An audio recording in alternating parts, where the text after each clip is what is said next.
Computerized Start is brought to you by my awesome patrons on Patreon, and by your tips and memberships on Ko-fi. These and other channel supporters make my live streams possible. You too can become a channel supporter with tiers starting at just $1. And as always, thank you for all your support, including sharing, chatting, liking, and subscribing. Now roll that famous logo animation!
You know those times when you just want to start over because you do stupid stuff after your computer does stupid stuff? Yeah. Alright, good evening and welcome back to Computerized Start Live. I am your no longer muted host, Justin D. Morgan, and my streaming computer's been mean to me, OBS is being mean to me, Windows is being mean to me, and webcam, come on, focus, you can do it, you can focus on me. Thank you. All right. Now you can hear me, and now you can see me and Dinosaur, and I'll deal with the event log errors later. So, let's see here. We have Jack68K. Hi, Jack. We have Thomas Armstrong. Is this a meeting of the Rust Club? Well, I have two rusty spinners on my desk, and we'll see if they spin. Jack says, I'll be joining late tonight, as it is Tuesday. Yes, I let Joe stream last night because I was expecting a package from Dave, and it did arrive today. So that's why I delayed today, was for Joe and for the package Dave sent me, which we will be opening later. So don't you worry. Hi, Callan. Welcome. We have Jesse, i8386SX. Unless you're on eBay, then he's i8486SX. So welcome, Jesse. We have, let's see here. We have Gutbomb. Hi, Jason. We have Hardware Hacker. Hi, Nicholas. Thank you for the super chat to warn me that I'm muted. Luckily, I got that solved. We have the Gutbomb. Yay, now we can hear you. Bianca is super impressed with the Mario tonight. All right. It's me, Mario. 1-bit. Hi, 1-bit Fever Dreams. In a caged match between the dinosaur and the Masm box, who would win? That's a good question. Because in one corner, we have the T-Rex with very short arms.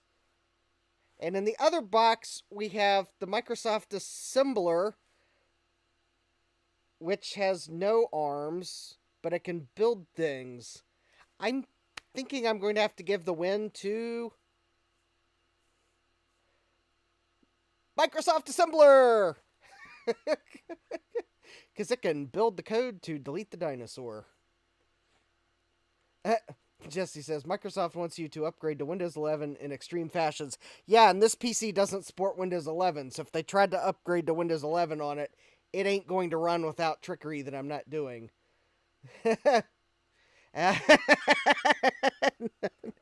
Nicholas now says, Internet is being mean to you with dropped frames. Oh no. Interesting. My dropped frame counter is at 0. So it could be YouTube dropping frames. Alright, so we have the coffee goal. Link is in the video description. we're going to open Dave's package later because I was kind of going to wait till Dave was on the stream because I believe he does work Tuesdays. So we will get to Dave's package later because we are first going to try to low-level format a brick. And that would be a MiniScribe brick. So this is the MiniScribe hard card. Well, I don't know if the hard card is MiniScribe branded, because it has a MiniScribe hard drive on it, but it has a Western Digital controller on it, so this might actually be a Western Digital hard card.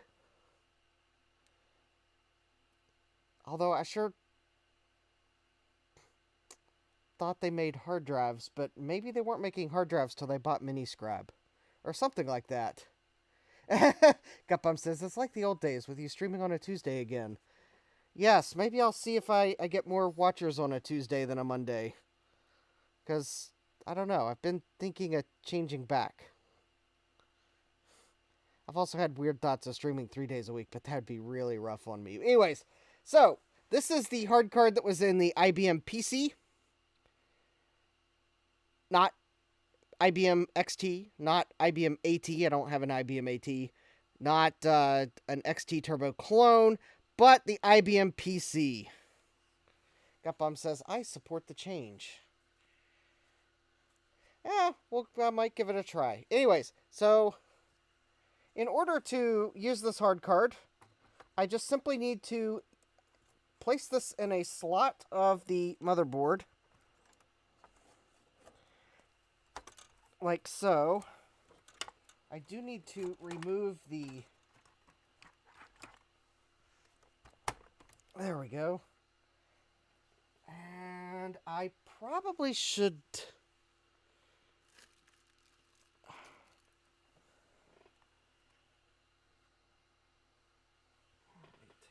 Hard card is... I don't like the way it's resting. I'm going to find a piece of paper, preferably one that does not have my address on it, or at least one that my address can be turned upside down. I am going to put a piece of paper between the hard card and the motherboard because paper is an insulator.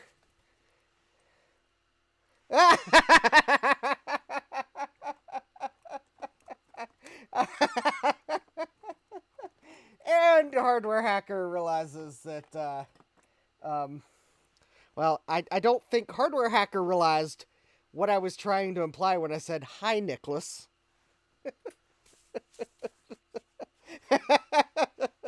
Derp, derp. Yeah, I have those moments, too. Like today when I realized that the whole problem of one thing I was having was because someone had helpfully plugged in a network cable into something already. So I plugged another network cable into it, and it created a loop on the network. Yeah, that was fun. Anyways. 3, 2, 1. And we have power.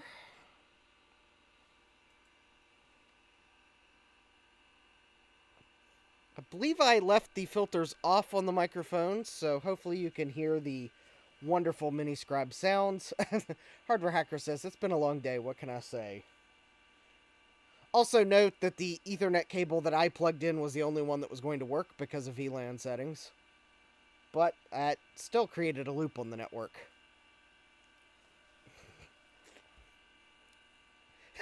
Jesse says, I took out the courthouse.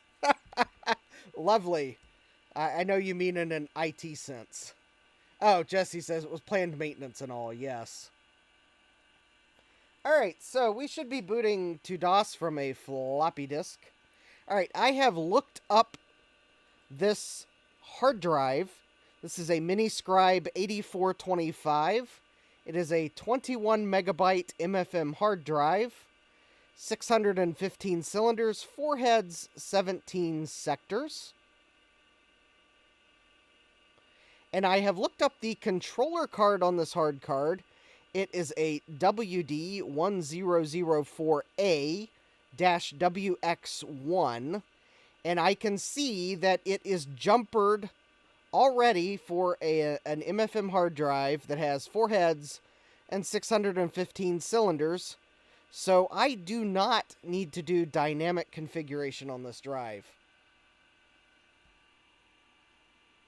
Also, I'm using the XT instead of the PC just for convenience. They are both the same speed computer, so there should be no ill effects of me trying to do this on an IBM XT board, because the XT and the PC both run at 4.77 megahertz, so any interleaving goofiness should be the same. And hi, Mike's Future Retro, welcome.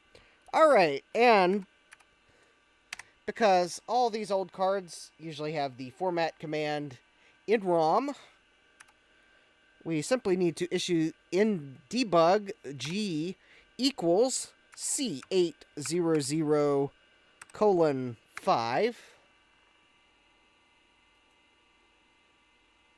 And I'm pausing to make sure that's what the manual says.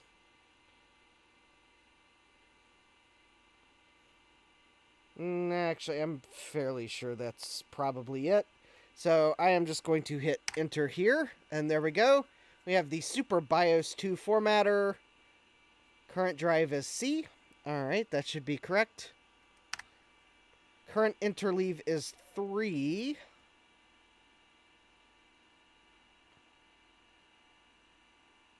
I will leave the default for now. We'll run SpinRite. Are you dynamically configuring the drive? In this case, I'm going to answer no, because we are using the jumper configuration, so we will say yes to begin formatting the drive.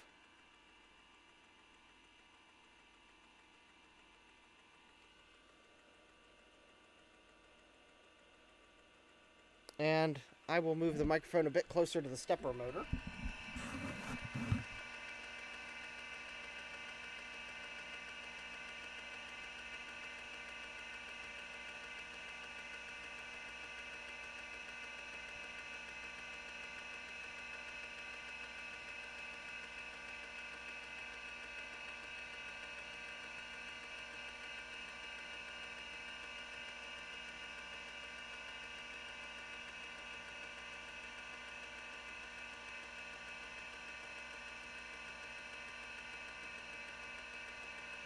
Hardware Hacker says, sounds like a stopwatch.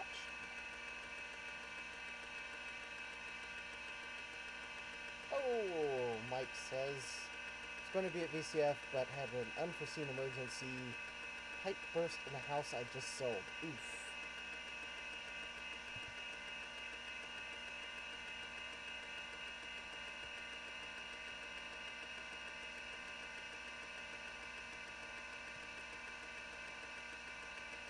I'm hoping that ticking noise is the stepper heads. The stepper motor.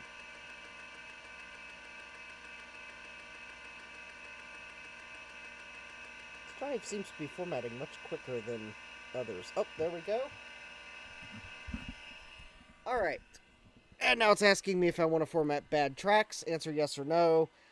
Considering I cannot read the bad track label on the top of the drive, I am going to have to answer no, because there's no practical way I can't read it to even be able to tell it where the bad tracks are.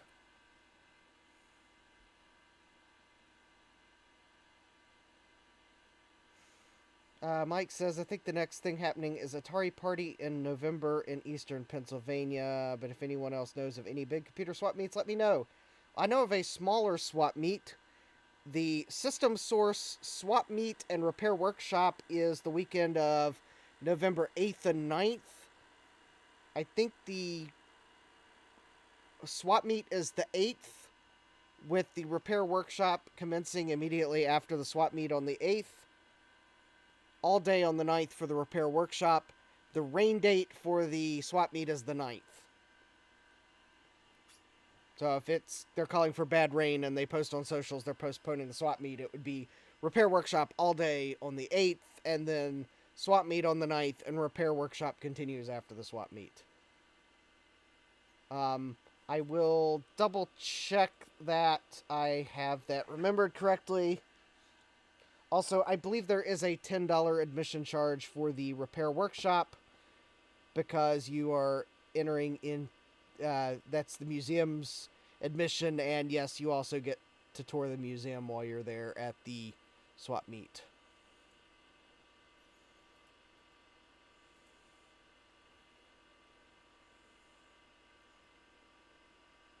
Mike will be going to the Canadian VCF at the end of January. Hotel already booked. Neat. Hi, Eric. Welcome. All right, we have low-level formatted this MiniScribe hard drive, which I do not know. All right, there was no data on the drive when I got it. So, there we go. That's a good sign. Create a logical partition. Primary DOS partition. Yes. And, alright, we got to reboot. Callan says there's the Houston Expo November 14th through 16th. Neato. Alright, so we should be booting into DOS now.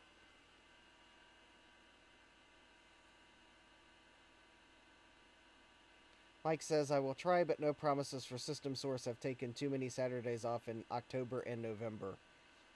And yeah, System Source might be a ways from New York. Although, then again, maybe it's closer than I think.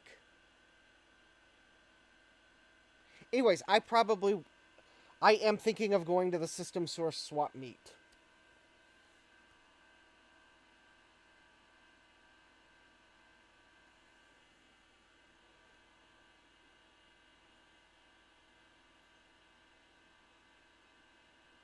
And if I hear that the Bendix is operational at System Source, then I will probably more strongly try to go.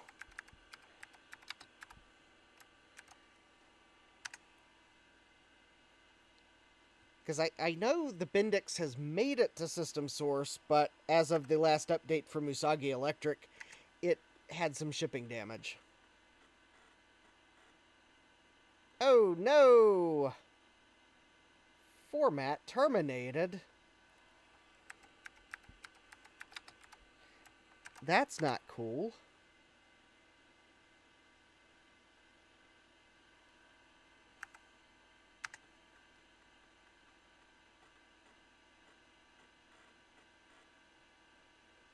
Oh yeah, and I heard bad angry sounds.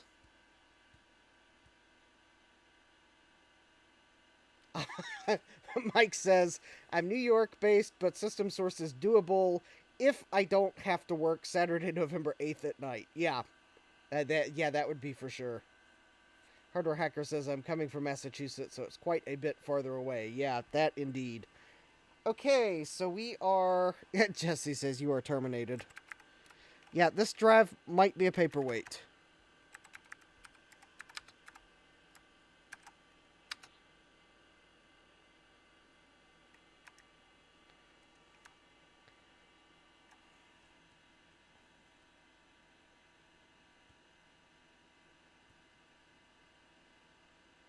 I mean, there is one thing we could try. I don't think it'll work without a partition.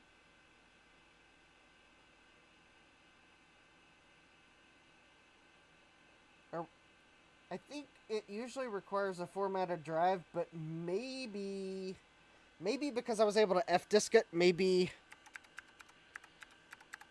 SpinRite will actually let run, because at least there is a partition. So let's see what SpinRite says about this drive. Alright, prepare for the absolutely 80s fantastic Gibson Research Corporation production of SpinRite 5. Don't you feel like you're in a disco? sort of.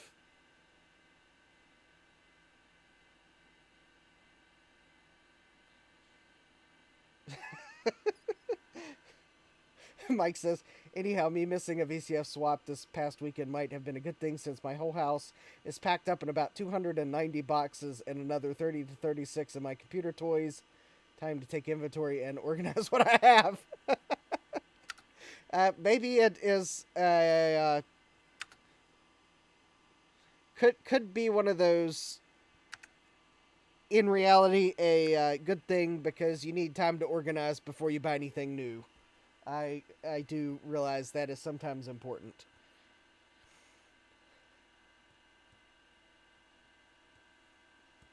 Alright, I do not know how happy SpinRite is going to be. It might actually be fairly unhappy.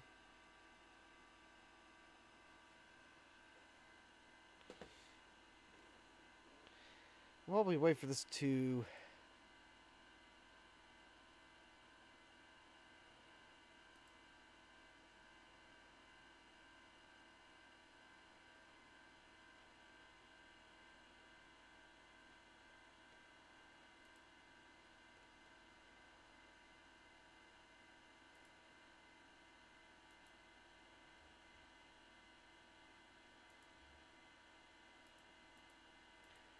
Oh, interesting. Alright. I did get a chance to glance at the system log, and apparently my computer locked up, like, right as I was walking down the stairs, according to the time of when... Given that I have a screensaver on the computer that I have the clock screensaver, or I think it's 3D text, and I set it to the clock. So, given the time that was on the clock when it locked up, and the fact that it was logging events this afternoon, and even into this evening, I think this computer locked up right about the time I was walking downstairs, and it locked up hard. So...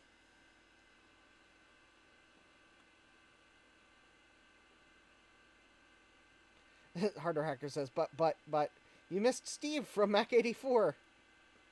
I know, Steve is a great guy. I do regret not being at the swap meet, because seeing everyone it's so great. And Steve's always a blast at swap meets. He even finds regrets for me.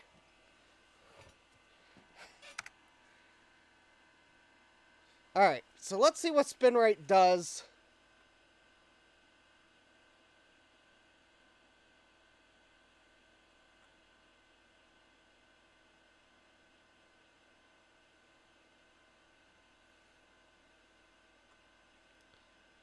I mean, so far...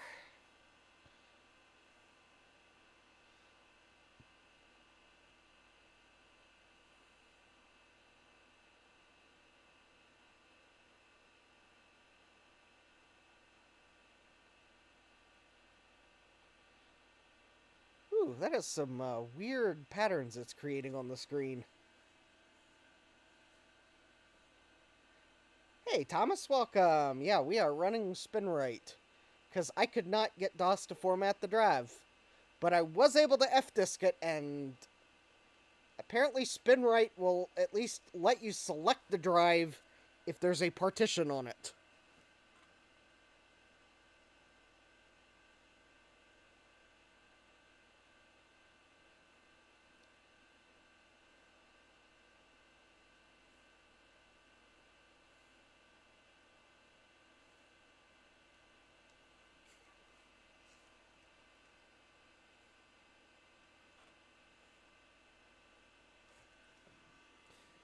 And we have Vicenary. Watcha. Hi, Vicenary.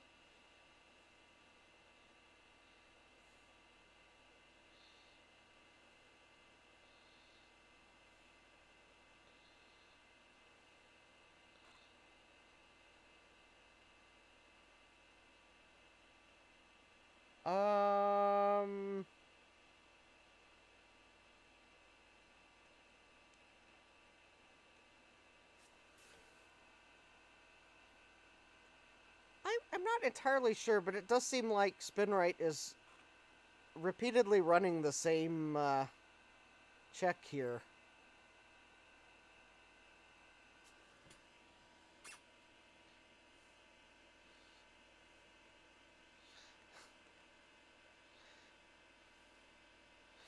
I think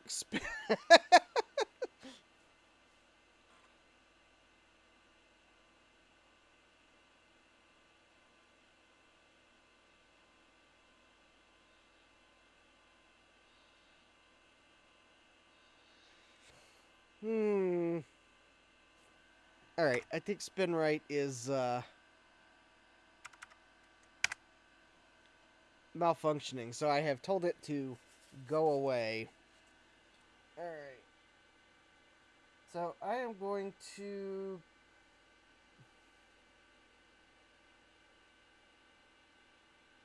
Alright. I'm going to reload level format the drive.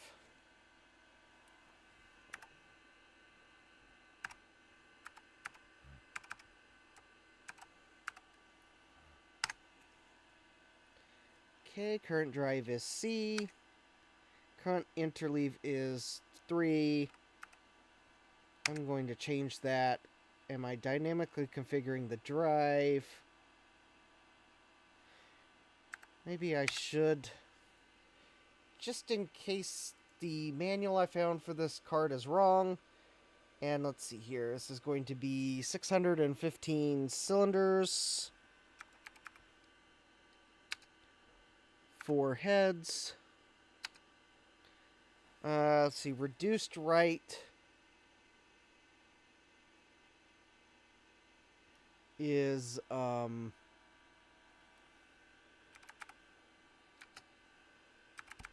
this drive does not use reduced write or write precompensation, and we'll keep the default on the last parameters. I am not virtually configuring the drive. Alright, and I will...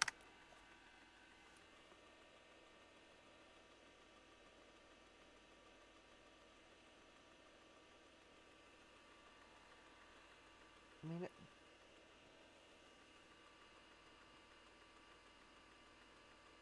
sounds healthy. I mean, it didn't even, like, make angry noises.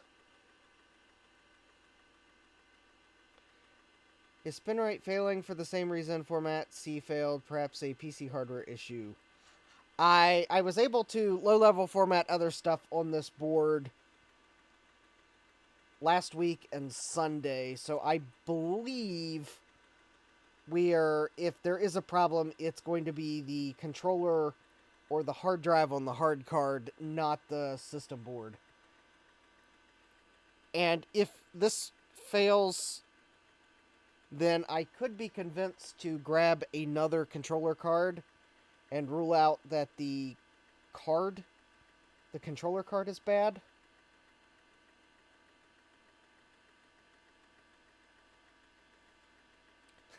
Hardware Hacker says, the East Social Club. I like it.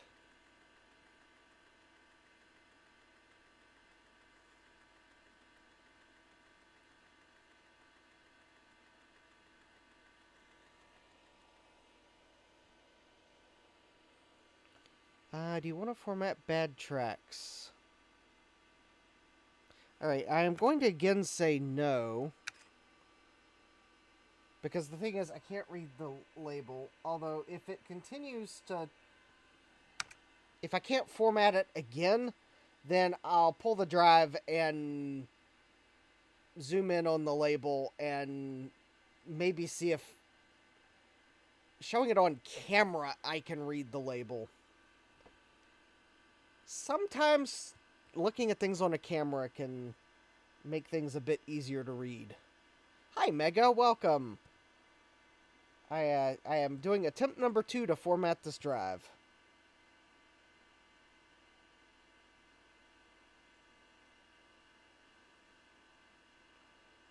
Oh, the other thing I'm going to do, if I can't format it as one whole partition,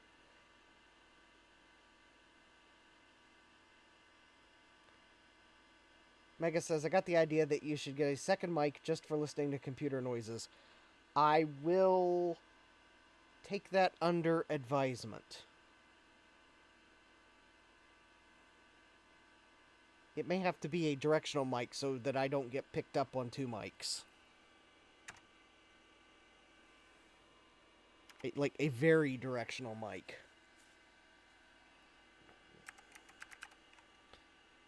Okay, so F-disk.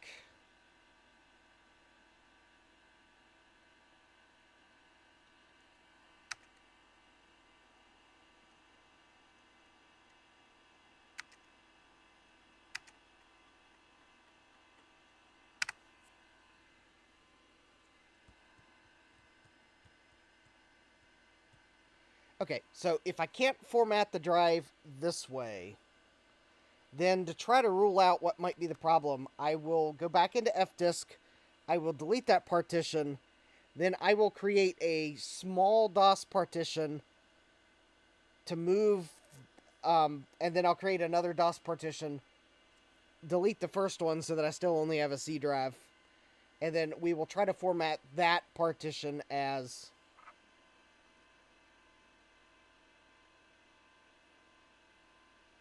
the DOS partition, and hopefully it'll work. Thinking that if there's a bad spot on the drive, or we'll try to read the label first. We'll try to read the label first, and if that doesn't work, then I'll try the trick of moving the partition on the drive.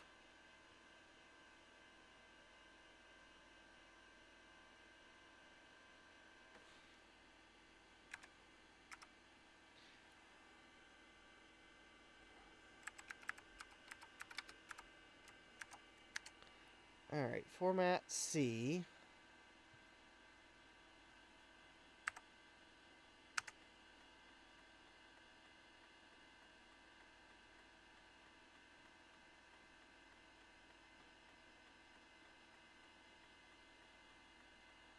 Wild.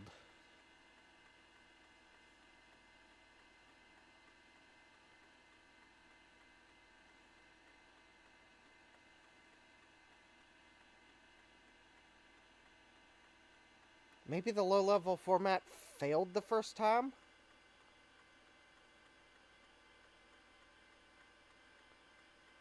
Maybe the card's actually not jumpered correctly.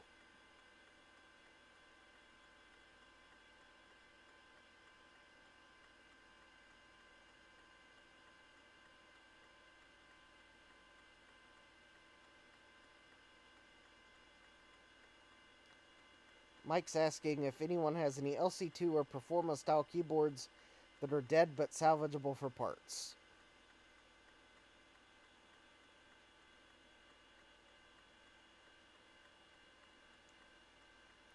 Is in ADB beige keyboards.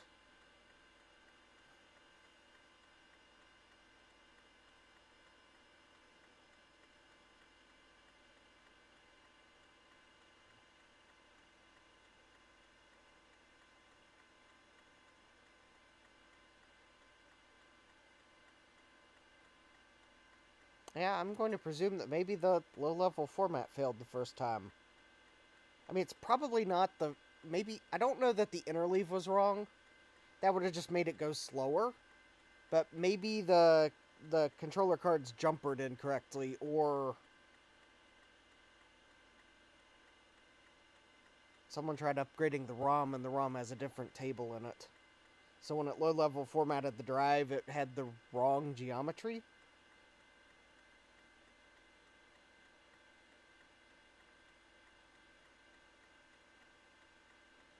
I don't know. It's old hard drives. Fun with old hard drives. I'm fairly sure MiniScribe never expected this drive to be spinning in 2025. In fact, this MiniScribe hard drive has outlasted the MiniScribe Corporation. And I have to currently rate it as not a brick. If you know, you know.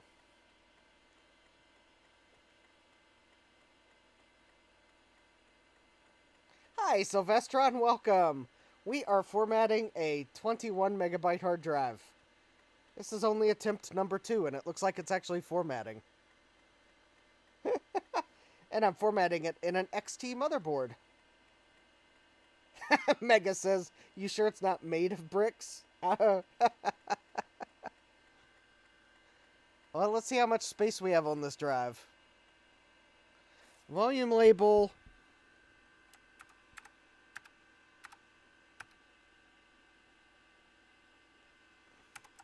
I think in honor of it being a MiniScribe, we will call it bricks.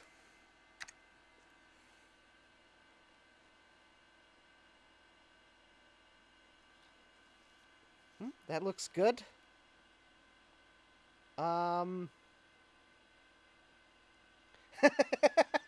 Snary says, nah, bricks don't tick like that. Should run it through SpinRite for the lulz. Alright, you know, since I had trouble formatting it, instead of spending time trying to install DOS on it, I think we will SpinRite it.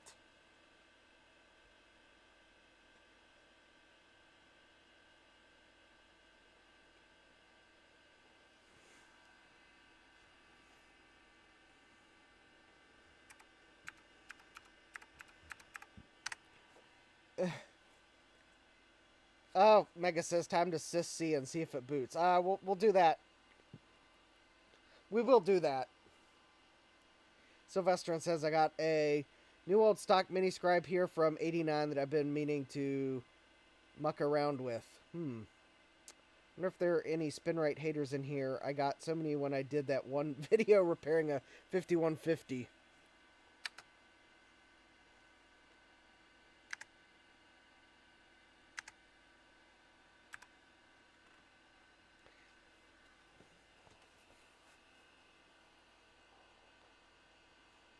I'm sure I'll get some people that will, at some point someone will comment on the CGA Snow and tell me my video card's failing.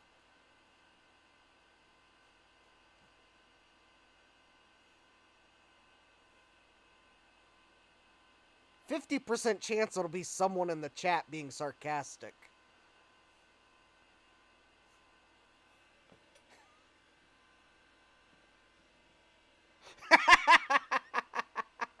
Thank you, Mega. I knew I could count on someone in the chat for making sure that it was on record. Yeah, now the other 50% chance will be someone will put it in the chat that did not watch this far into the live stream.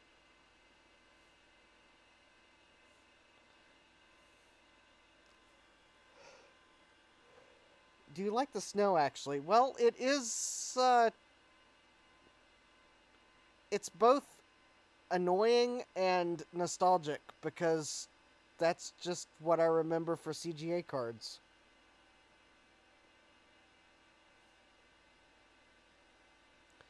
It really doesn't bother me that much.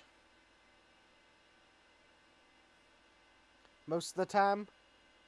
Like, right now, it's just, okay, this is nostalgic. This is how the CGA card in our 5155 looked, other than it would have been monochrome and not color, but it would have had snow. It's like, yeah, this is what I remember. Now, when SpinRite is doing something like that makes the whole screen snow, that is a little bit annoying. But anyways, let's begin SpinRite. C drive is selected. We will run at level 4, and I think it's going to need to initialize some parameters. And hopefully this time it'll actually run. Yeah, them interrupts, for sure. Mega's asking, is EGA any better in that regard? I've never used CGA or EGA or MDA. Actually, there are some clone CGA cards that fix the snow, or at least greatly reduce it. The CGA card that I'm using right now is a clone of the IBM card, including the snow. EGA, I don't think, has snow problems, and neither does MDA. Hi, John. We have the big bad bench in the chat.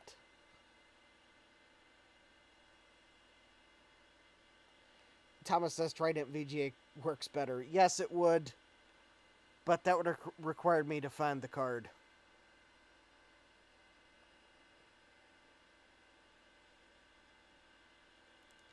Notice with a formatted C partition is actually much happier. Probably because SpinRite tried to save something to the drive and it couldn't. And that's probably why it just kept rerunning that one check over and over and over again.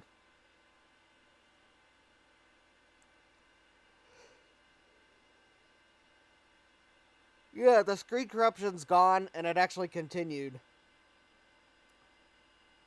Mega says CGA, EGA, and such are nice for streaming since it's not analog. Yes, that might be why I picked the CGA card, is because it was not analog. So we get a nice digital picture.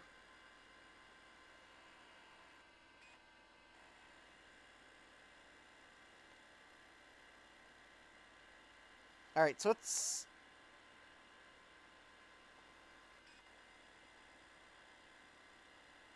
moving the heads quite rapidly on whatever it's doing now.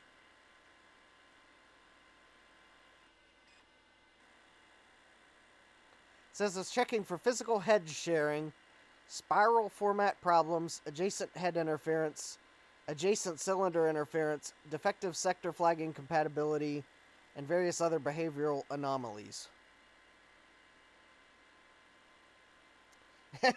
Mega says, nice crispy pixels only for it to get compressed by YouTube, lol. Sylvesteron's asking, what conversion are you using from the CGA to streaming PC?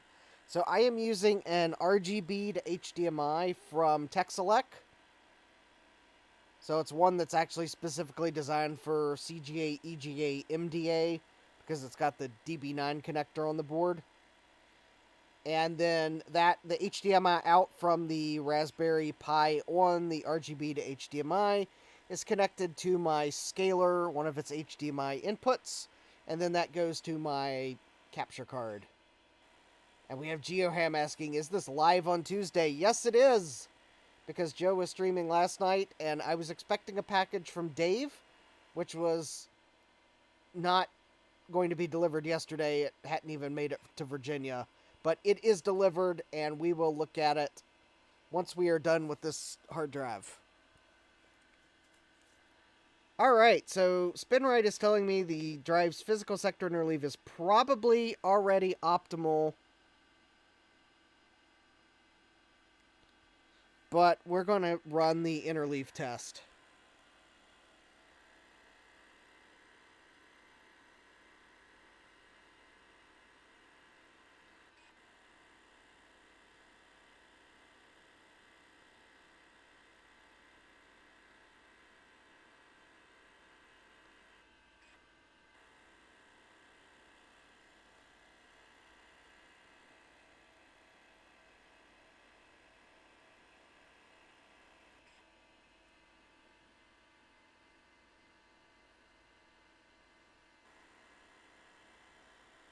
Interesting.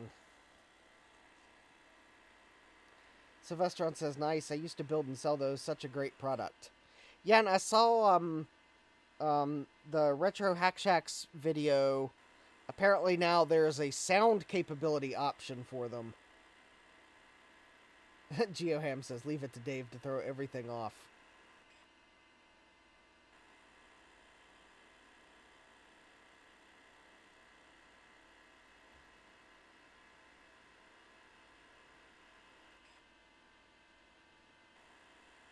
Whoa! SpinRite was wrong! 3-to-1 interleave is faster on this drive.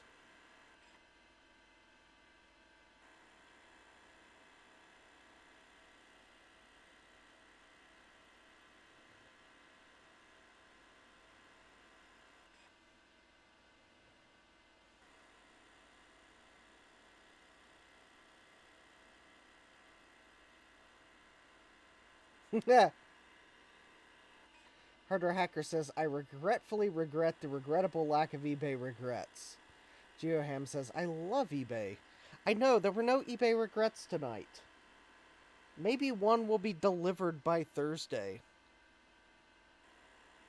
And we have Francois. Plop. Hi, Francois. You know, I could suspend this check. We know 9-to-1 interleave is not right. We are going to terminate the current operation. That's fine.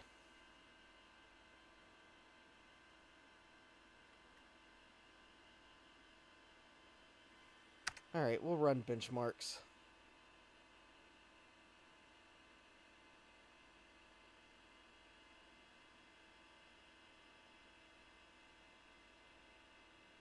Okay, so we will need to change the interleave on this hard drive, which I will do by just low-level formatting the drive again, since there's no data on the drive. Hardware Hacker says I've been spending a lot of time on eBay. I've bought a few things, but the thing is, the only thing for the channel that I haven't shown yet that's arrived is an item for Dave's Halloween stream, which is why I have not revealed it yet, because I want it to be a surprise until Dave's stream.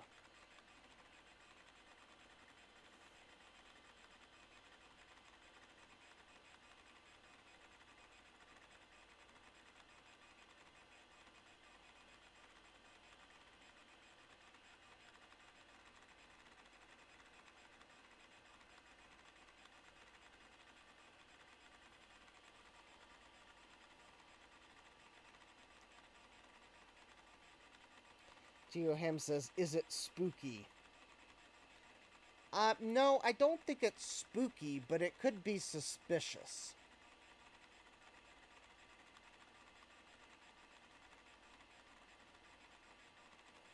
And that's the only clue I should probably give you all.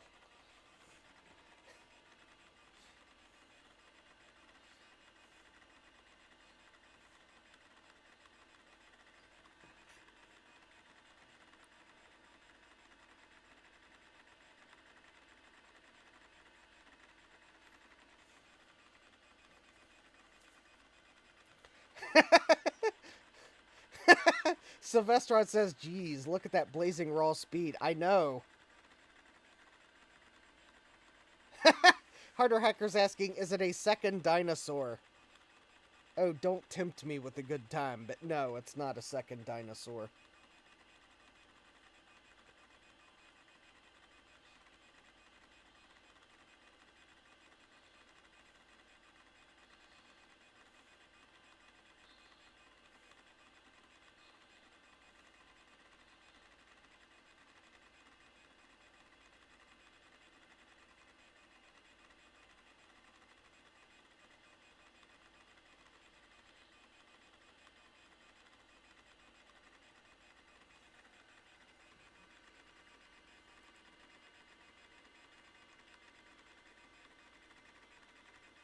And I haven't killed this hard drive yet.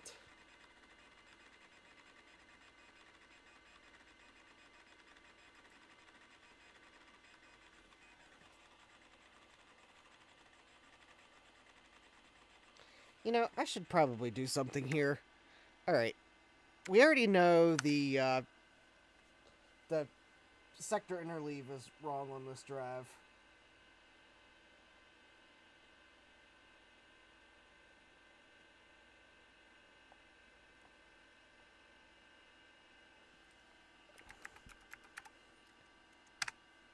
Let's fix that, and then we'll restart and see if the performance goes up.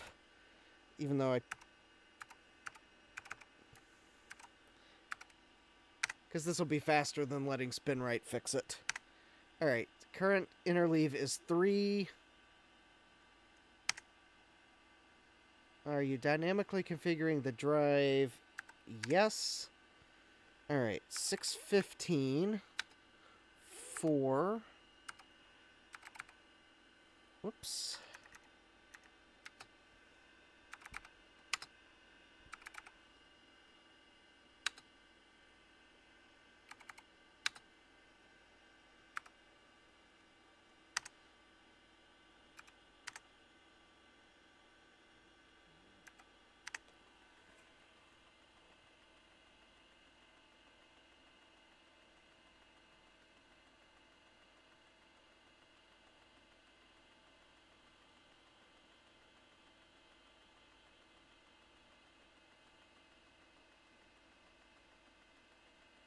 Interestingly enough, the card...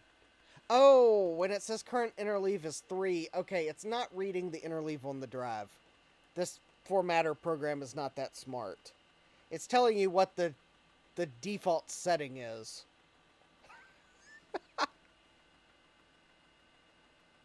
Yeah, this program's not that smart. Because it should have told me if it did read the interleave, it would have told me the interleave's 4. But I think that would have required the formatter to be smart enough to actually go...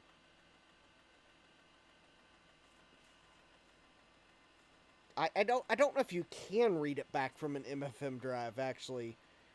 I think SpinRite has to programmatically determine what it's set to. Because I don't know if it can necessarily read it from the drive.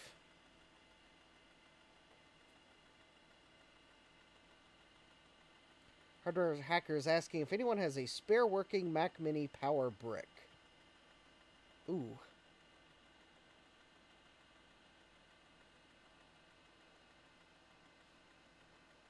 I guess that would be a G4 Mac Mini? Do I want to format bad tracks? No. Alright. System will now restart.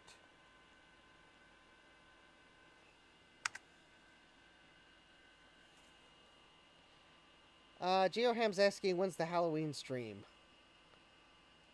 So Dave's Halloween stream is this Sunday, the 26th. And it'll be a 12-hour stream. And I'll probably also feature the costume on my live stream on the 30th. So it looks like I'll be helping parents do their duty to tell their kids on one night that it's okay to ask strangers for candy. Just don't do it the other 364 days of the year. Big Bad Biologist is asking, what type of system are you running the tests in? This is running on an IBM XT. This drive will be going in my IBM PC, but the processors run at the same speed on both, so I figured it was okay to run this on the XT. And as Hardware Hacker says, just don't take the candy from the back of suspicious vans. Good advice. Do you get trick-or-treaters? Yes, I do get trick-or-treaters, so I will be able to wear my costume and hand out candy.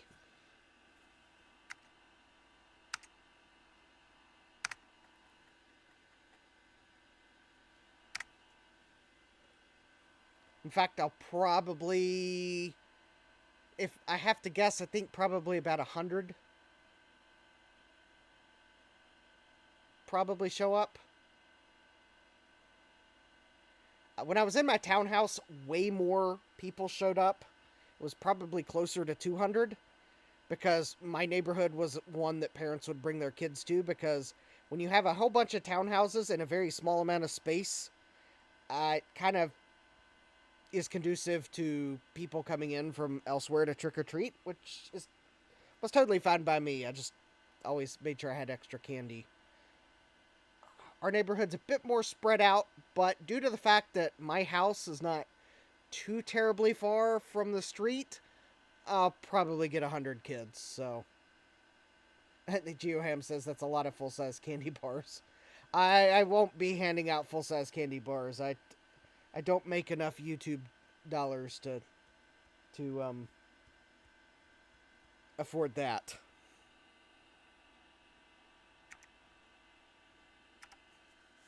Because that that would be several $100s of candy bars.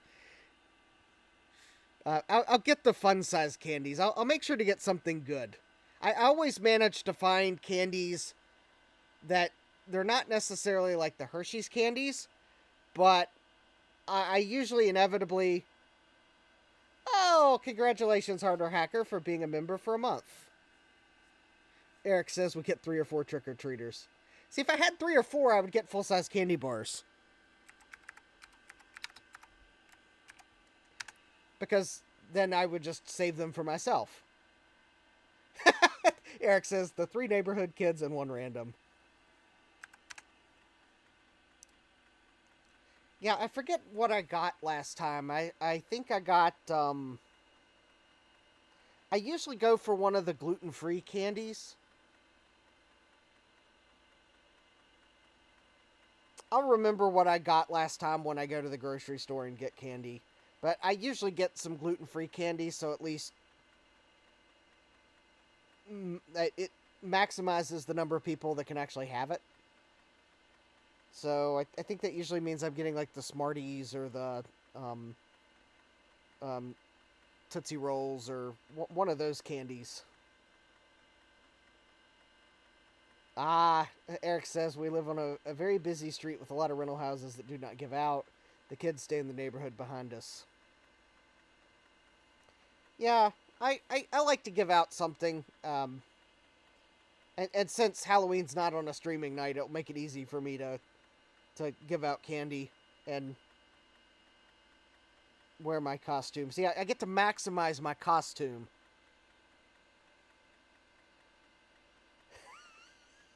Oh, thank you. We got a $9.99 super chat from Hardware Hacker for Justin's Candy Fund in a theme appropriate colored super chat for Halloween. Oh, thank you, Hardware Hacker.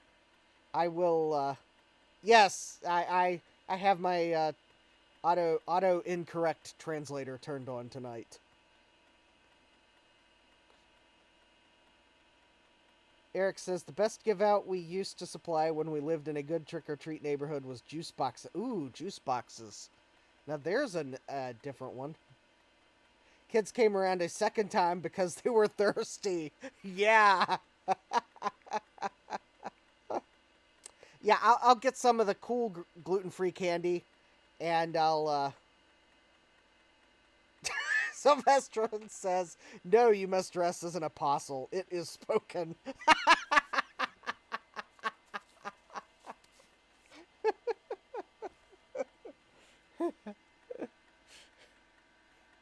Eric says, tamper-proof so parents like them too. Yes.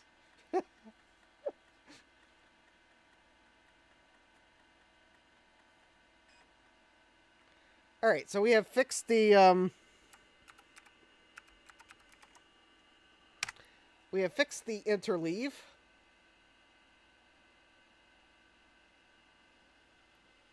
And, and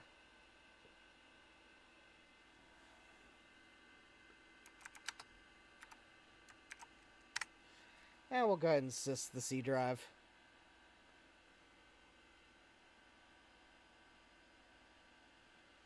Why not? Then we at least see if the hard drive will boot. Geoham says, peanut butter cups is the best candy. They are. And I might still get some. I'll just make sure I put the peanut butter cups in a separate dish for peanut allergies. And if I do it, I'll make sure I, like, keep them completely separate.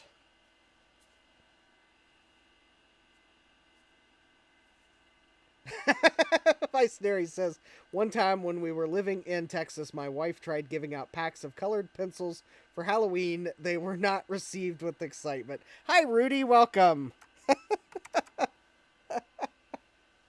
Yes, I can imagine how kids would have interpreted colored pencils.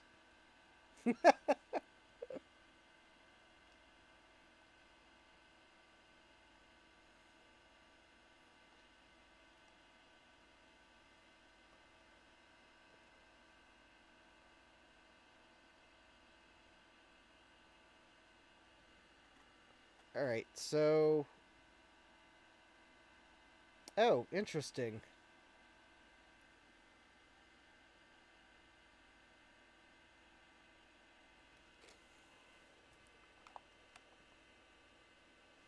Oh, that's weird. Did, it seems like it didn't copy the, Jesse says, that's a good way to get greeted with things that come out of a chicken. Harder Hacker says, hey, I can't eat this. Time to throw the eggs in toilet paper. Except eggs might still be a bit too valuable to throw, so it would only be the toilet paper.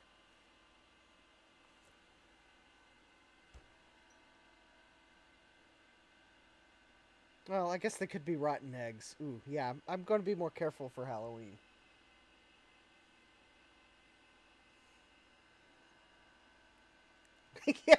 yeah, I realized that, Harder Hacker, yeah. You're not going to be throwing the good eggs, that's for sure. At least not intentionally.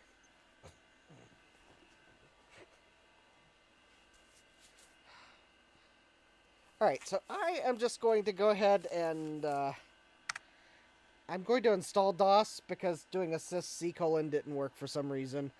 And I don't know why that was.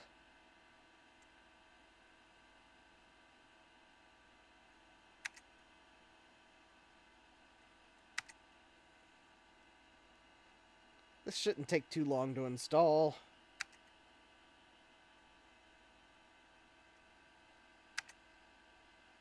How many printers do I have? Well, I'm going to tell you 0, but that's not exactly correct. Let's do not install the DOS shell. Alright.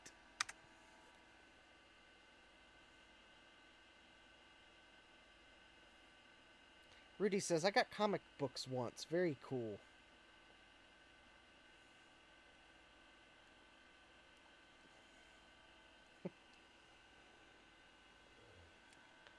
Alright, let's see here. What's the...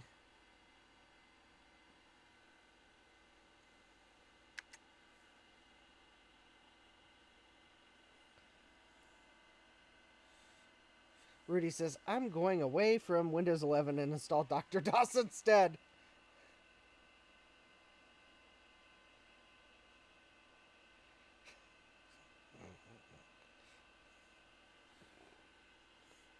Alright, let's see here.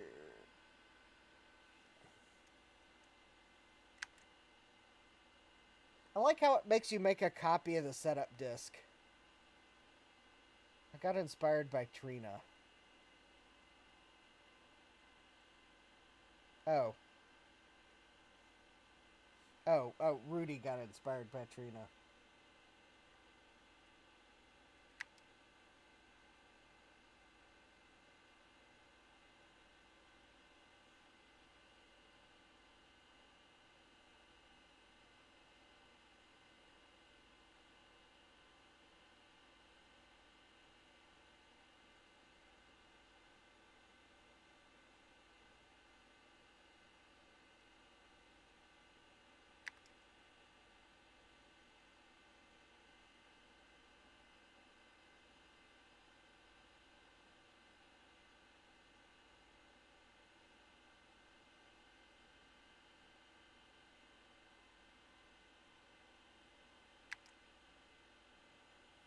So it makes you make a copy of the setup disk. I think it then writes some configuration data to the copy, and then uses that to copy all the files of the hard drive. DOS 4 install makes like tons of sense, obviously.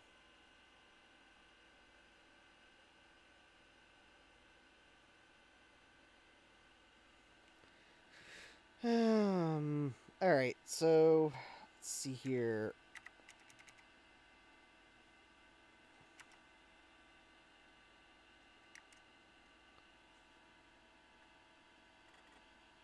Whatever. Okay, it's copying files now.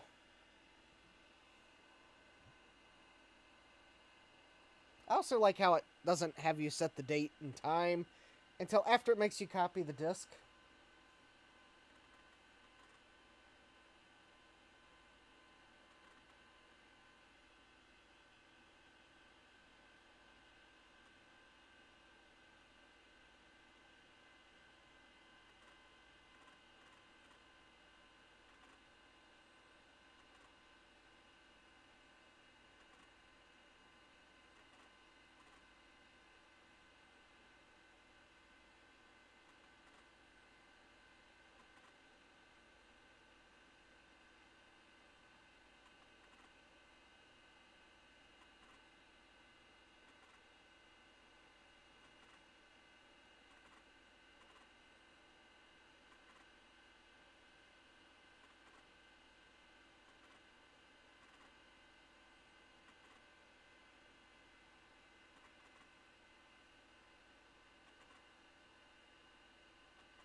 Alright, let's see here.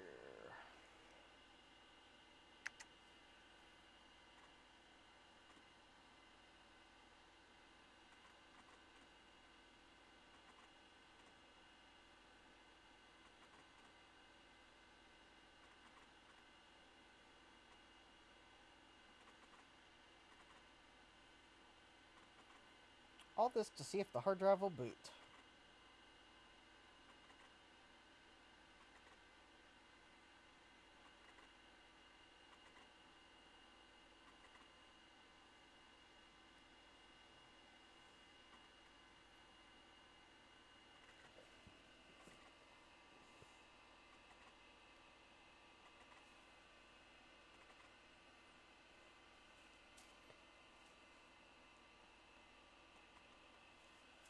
I may, for longer term use, install DOS 5 on this drive, but I have DOS 4, so we're using DOS 4. It's just a weird version of DOS. Oh, good night, Rudy.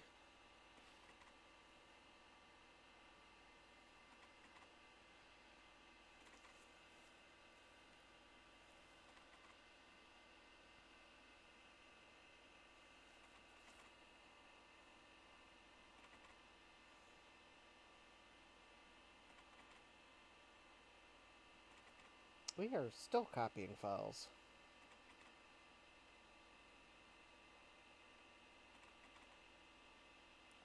There we go. Install is complete. Remove all disks. Press Control Delete.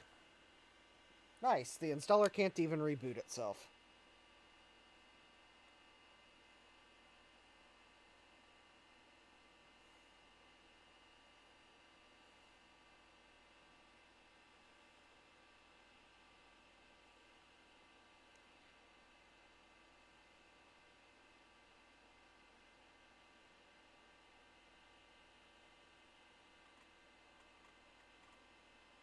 Okay, I think we're booting DOS.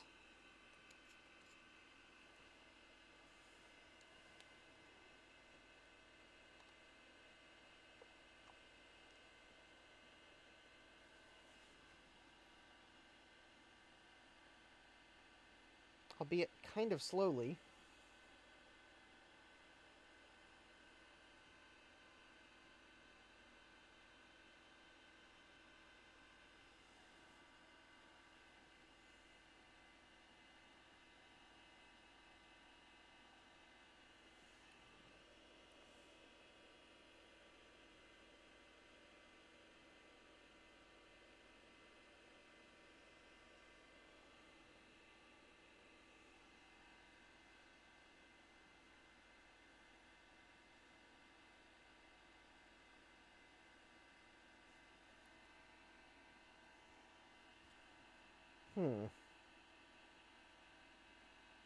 Or maybe it's not booting DOS.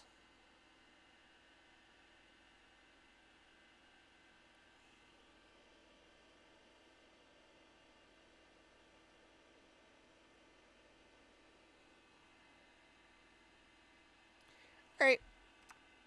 Let's run SpinRite. I'll restart it.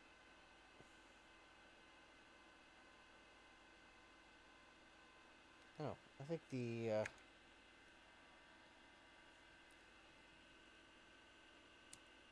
computer might be locked up. Alright, nothing a power cycle can't fix.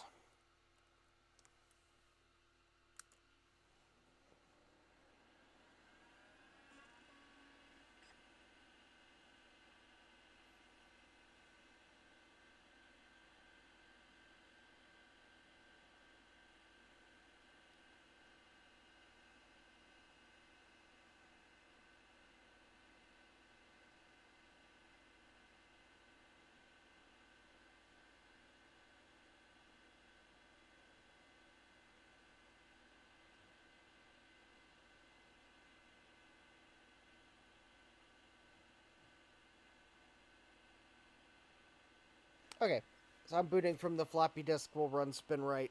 We'll actually let SpinRite do its thing, and hopefully we'll figure out why the drive is grumpy.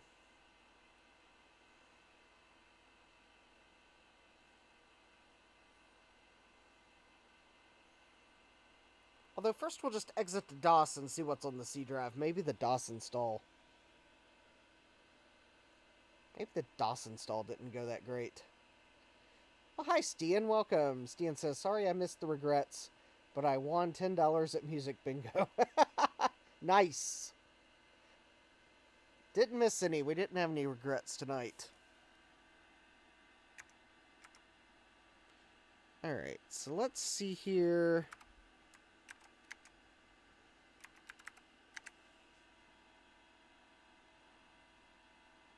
Well, seemingly there is a DOS install on it.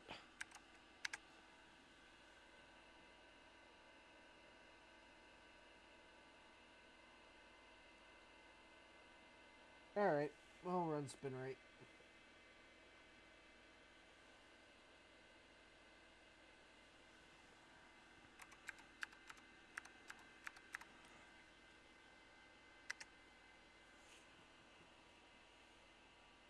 Stian says, I had one yesterday, a DOA Radeon 7000.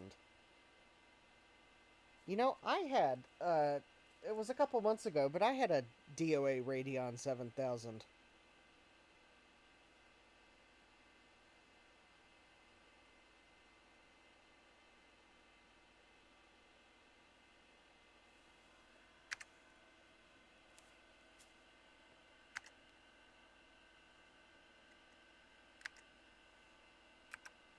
I never did figure out what was wrong with it.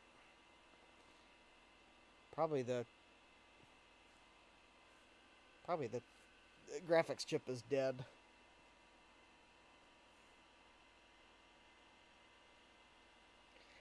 I don't know how reliable they are. I bought it so that I could flash it with the Mac firmware and put it in a Power Mac. Because the actual Mac version of that card goes for a pretty penny. So I bought a PC version that I thought was fairly cheap. And it didn't work. And then I think because one common issue with old video cards is some of them are more prone for the BIOS to get corrupted on them. So I went ahead and swapped the flash chip out to the one that was large enough to put the Mac BIOS on it, and I don't think I was ever able to get the card to boot. Yeah, Stian says,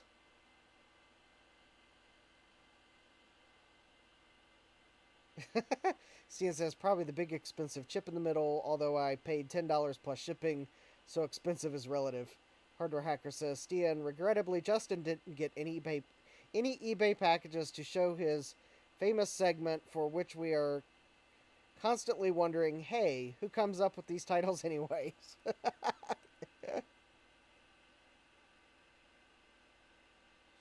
The reason why if anyone's wondering, the reason why I was trying to get a Radeon 7000 working for a Mac, it's because it's the newest PCI video card that will work with System 7. So you can pretty much put it in any PCI Mac and use it for testing. Because it's compatible with System 7.5. I think it is, all the way up to like 9.1, or actually it might even work with 9.2. So it's like the best card for testing systems, because it will work. I think it works in pretty much any Mac with a PCI slot. G3 or G4 or even early power PC. Stan says, mine outputs a corrupted VGA signal and no DVI at all. Corrupted to where the monitor can't display anything. I think mine, there's just not even a signal. The monitor doesn't even, it doesn't even flinch. Sometimes if it detects a signal but it's out of range, I'll get a little pop-up that says out of range, but it doesn't even think there's anything on the cable.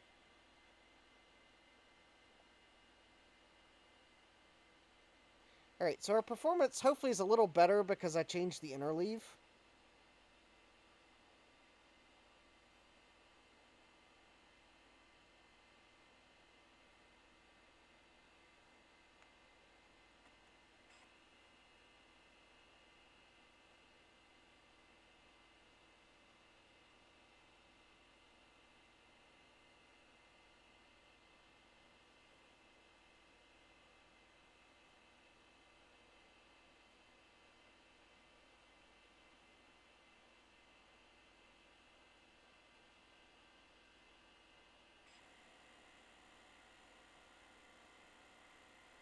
Sylvestron says it was about 63 megabytes a second before.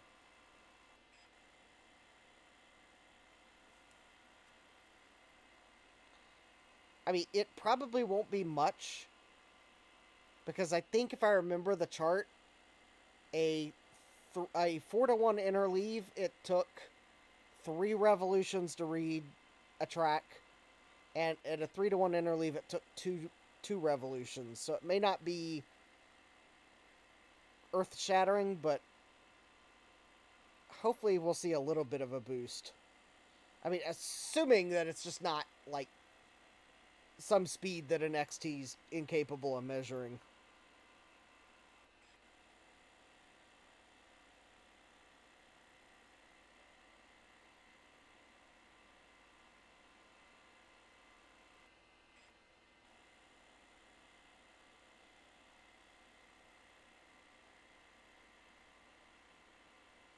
Sylvestron says, fun experiment either way.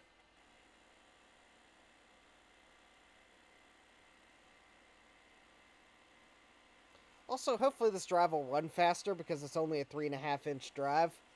Whereas the one we were trying to run spin right on last week was a 5.25-inch drive that had, I think, twice as many heads. I think half as many cylinders, but twice as many heads. So the time, so I guess the latency would be higher because the tracks are going to be spread apart further.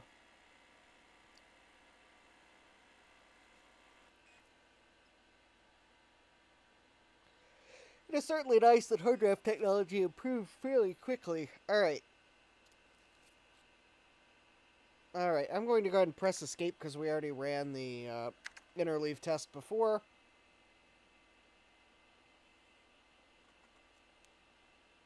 Benchmarks have not been run.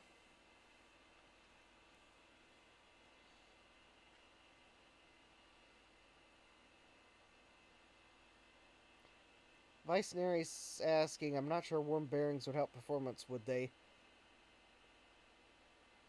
I don't know if they'll help.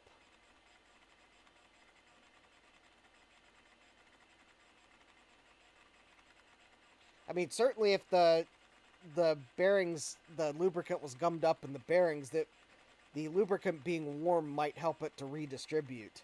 If, like, the drive sat in the bearing sat in one position for decades, it having been spinning for at least an hour, it's probably helping to redistribute that lubricant. So that's going to help it to be more reliable on power up to power up if the lubricant's not stuck in one spot.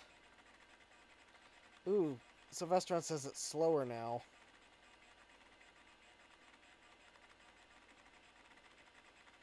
Harder Hacker says, I have my doubts, not noticeably anyway, other than free from stuck. Yeah.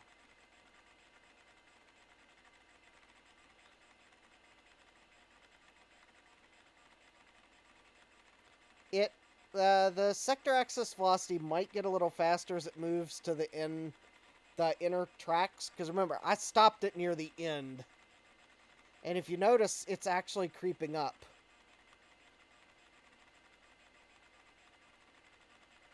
It might actually be a wash. Oh, look, there we go. We're already almost to 63.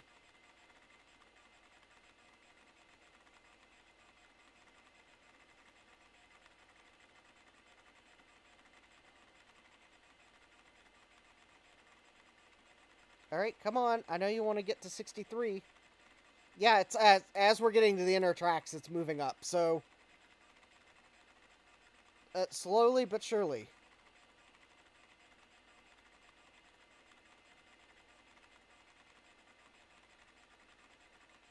Doesn't surprise me there's some variation. There we go. We're back to 63. 63.1.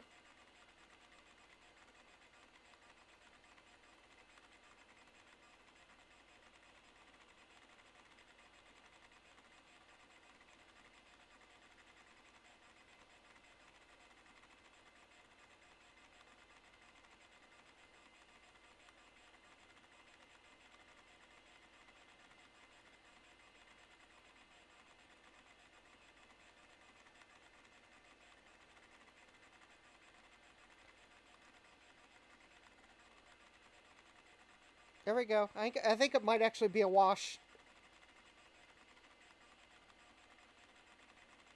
Because 3 to 4 interleave might have just been... It might have been on just the hairy edge of which one's better.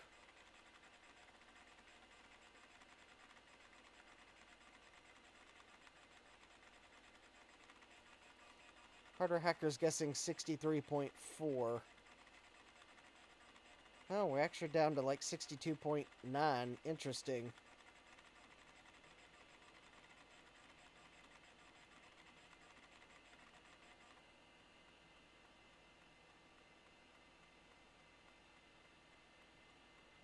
The sustained transfer rate's probably the one that's really more indicative of your performance.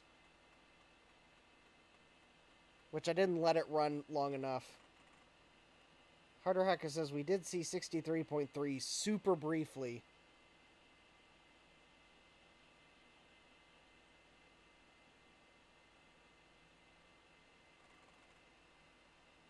Alright, here we go.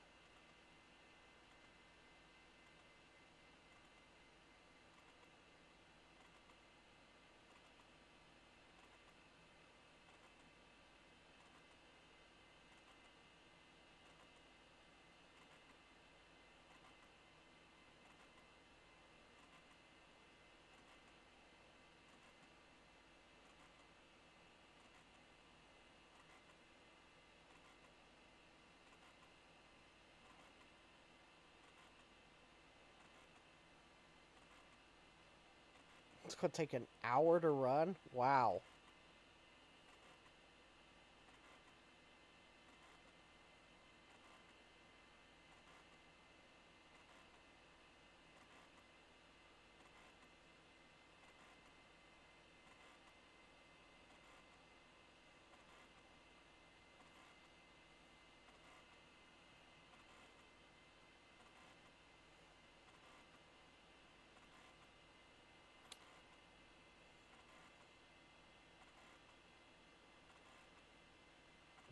Geoham, 1 hour later.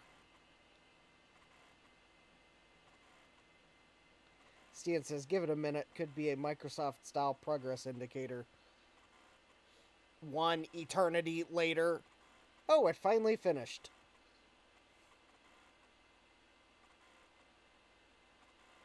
Vicenary says, it's 2:30 a.m., so I'm off to bed now. Good luck with the drives. Well, good night, Vicenary.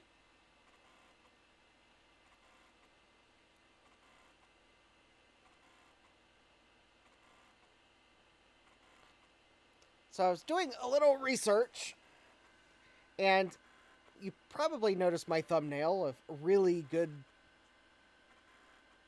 is it really good or something like that, with emphasis on the RLL. So, fun fact, MFM drives actually use RLL encoding.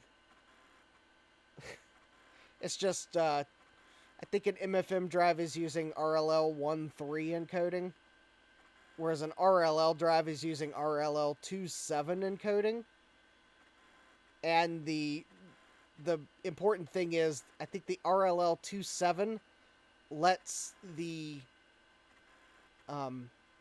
allows a shorter time between bits, so they can actually have a higher bit density because it can support a higher bit rate off the platter. Hi, Dave. Welcome.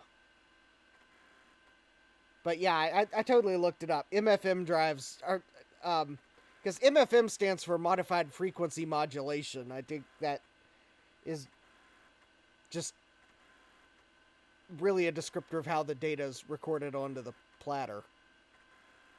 And it uses RLL encoding to make sure that you don't have too many 0 bits in, or in reality, I think it's magnetic transitions. You don't, you need to make sure you have enough magnetic transitions so you can recover the clock from the data on the platter. And that's what the RLL encoding's doing. And so technically an MFM drive is doing RLL encoding. It's just I don't think the technology was there yet to let them do a better than RLL 1.3. You'd have to look up a data sheet on what RLL encoding is to know what the 1 and the 3 stand for. But, anyways. Mega's asking, anyone want to play Dungeons and Dragons for the next quadrillion years?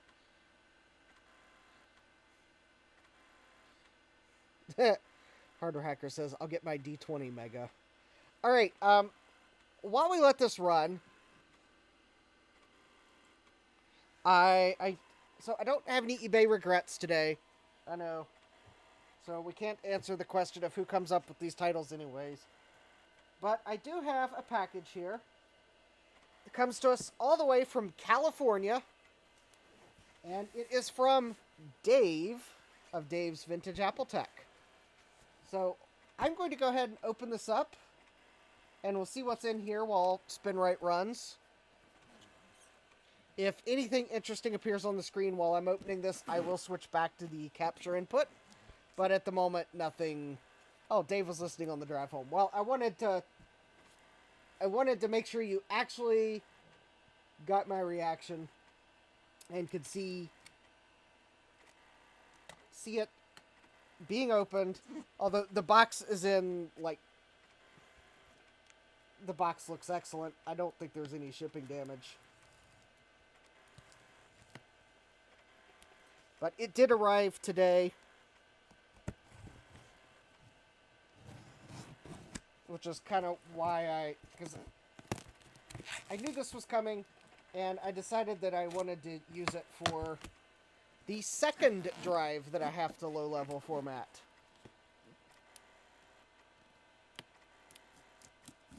Because of interleaves, I've been formatting the drive in the computer that it's going to be used on, so I could let SpinRite tell me if the interleave was optimal.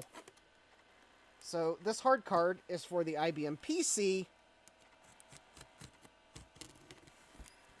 which the XT runs no faster than a PC.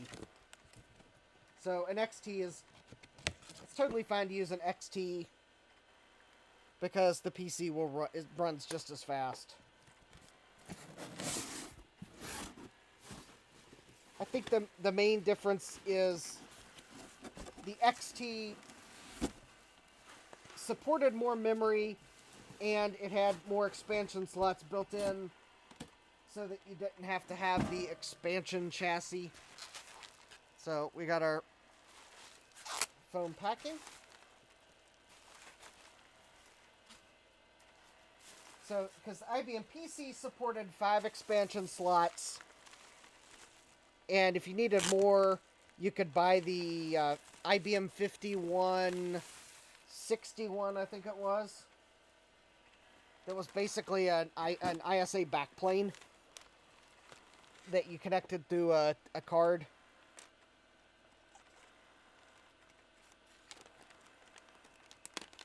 To get more expansion slots. The XT, I think there is some debate on whether the XT BIOS even supports it. Some of the early ones probably do. Some of the later ones, I think the consensus is it looks like the code is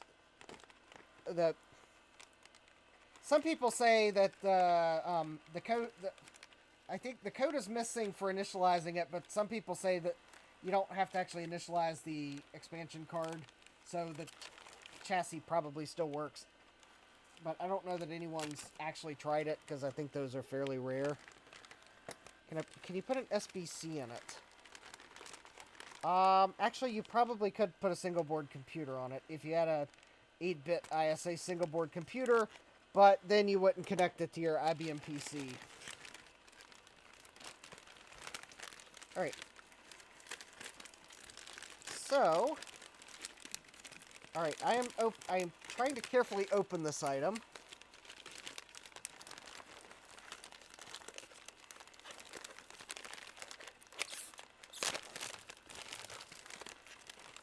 This item is so large, Dave had to custom make an anti-static bag for it. So we have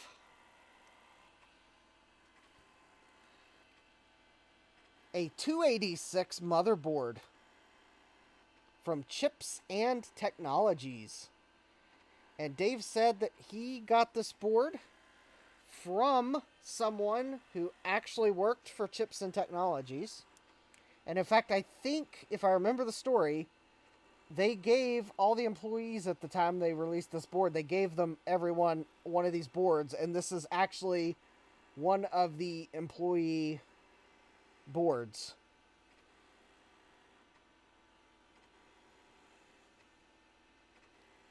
So yeah, it's a full AT board. It is serial number 6707. So this is quite possibly a very early board. In fact, depending on what number they started serial numbers with, this could be like board 7, or it could be board 207, or board 707. Anyways, probably a fairly low serial number. But there we go. It's a Chips and Technologies 286. And it does have a little bit of battery leakage, but it looks like Dave clipped the battery off before it could do any trace damage.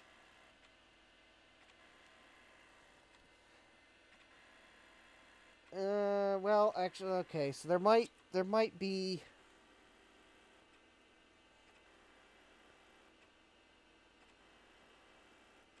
That might need to be investigated, but I'll probably have to clean it up. Sylvestron says, back to work, see ya. Alright, we'll see you later, Sylvestron. Glad you could join us. So anyways, there we go. We've got, I think that's going to be 512K of RAM. Supports 1 megabyte on board. There's our 286 processor. And I'm trying to remember how... I don't know how the socket opens. Oh, I probably just have to carefully lift the chip. So I don't know what speed that is. Believe this is our math coprocessor socket, probably. Don't know what that socket's for. That might be... Oh! I know what that's going to be. There actually is some onboard I/O. And that's actually for another serial chip. Because there's going to be the... Because that's going to be for the...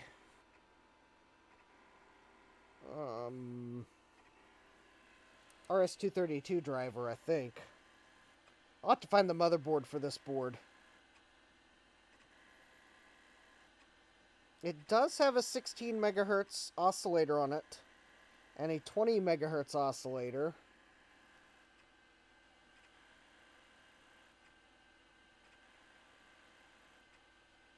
Computerized company. Anyways, very neat. Thank you, Dave. I have the perfect case for this. Dave says it's new old stock. Yes. It looks fantastic. There we go. We've got 6 16-bit slots and 2 8-bit slots.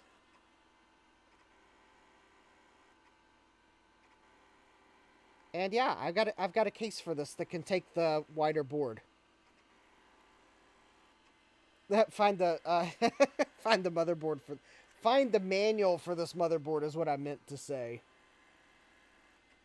So let's see if I can't find it on the retro web now that I actually have the board in hand and can read the text. So it says it's a Novus Turbo 286 Computerized company.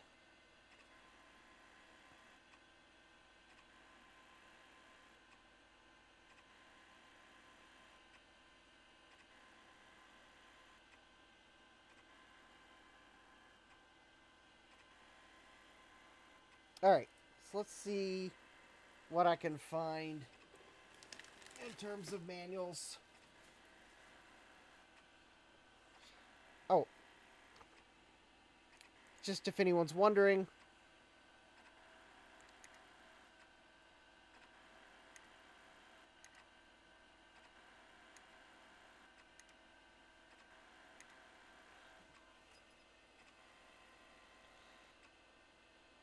There's where we are on the surface scan.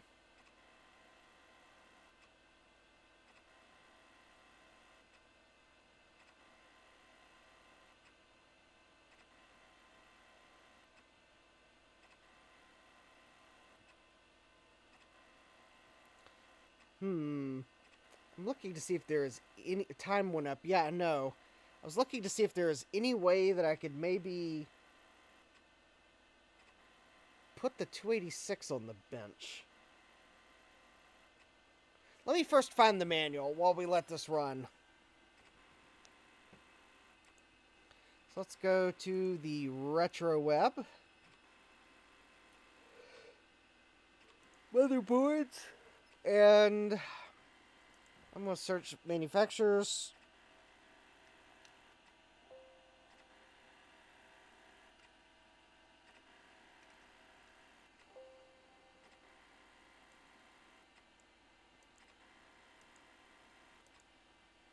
Type to select Computerized.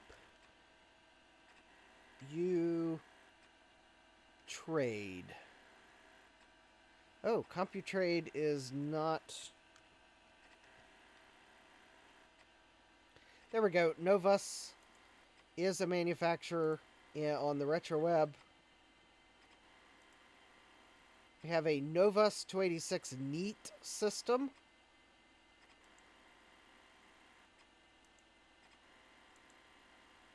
This might be it.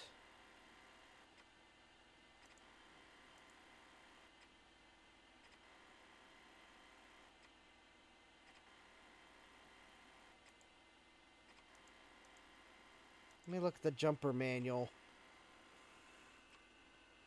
This does not look like a slam dunk match.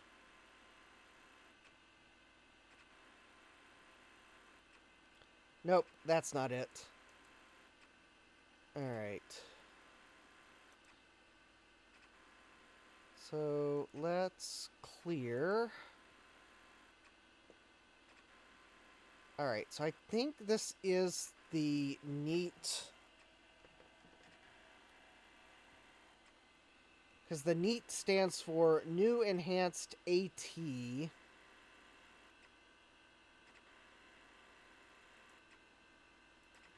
And let's see, we have two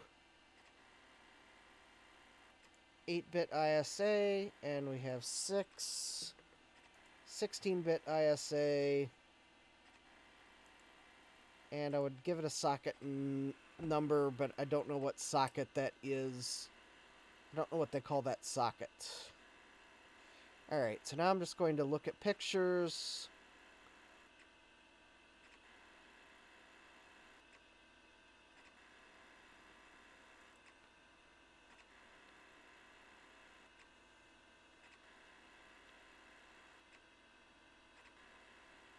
Huh. This board may be undocumented on the retro web.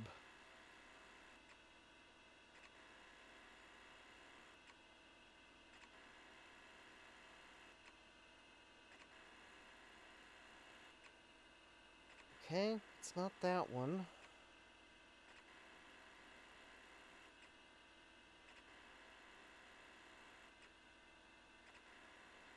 Alright, let me just... I'm going to pull up one of these boards at random. One that hopefully has a nice picture. And...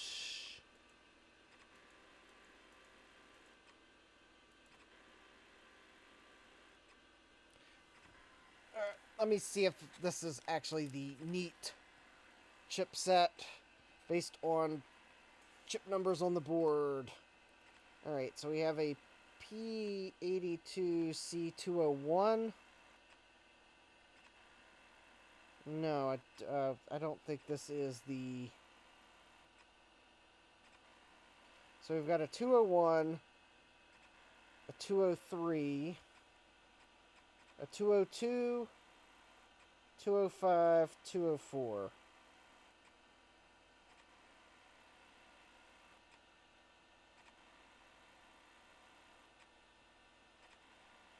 Okay.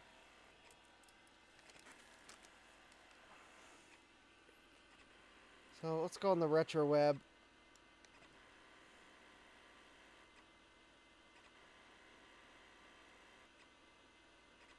Hardware Hacker says, any updates you care to share with the class? I am still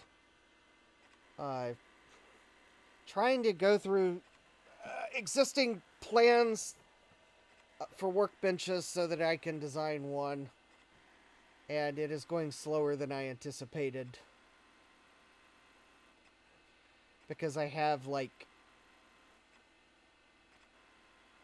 300 or 400 issues of Wood magazine that I have to flip through because I don't have the index of all the... Probably because I keep forgetting that I think there's an index on their website now that I think about it. Because they occasionally have workbenches in their magazines. But Grandpa gave me his entire collection of Wood magazine.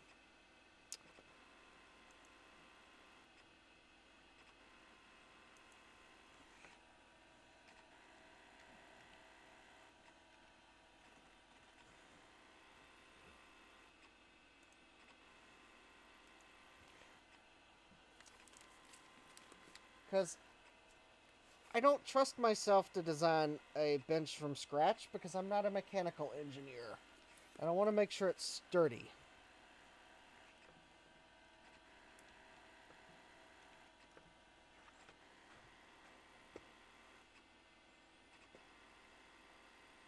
Because nobody likes a wobbly workbench, especially when you spend the time to build it.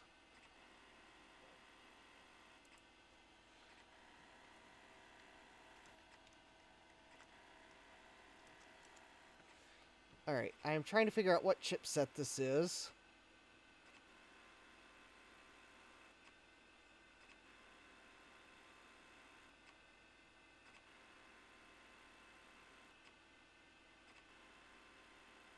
P82C201 PCAT.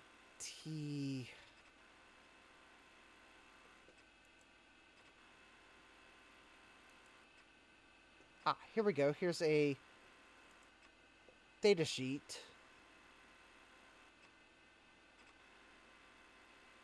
201, 202, 232. It's the PC/AT compatible chipset. Ah, alright. That's why I didn't find it when I searched for the NEAT chipset. That is not the NEAT chipset. Haha. That is the,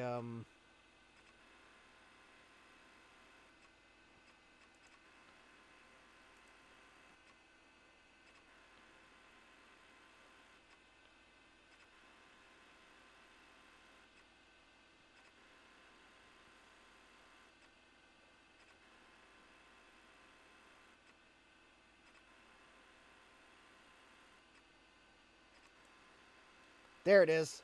It's the Chips and Technologies CS8220 PCAT compatible chipset. See all boards with this chipset. There we go. That's why I couldn't find the board in the first search. Probably. I had the wrong chipset. Ooh. Okay, there are some good candidates here. Alright.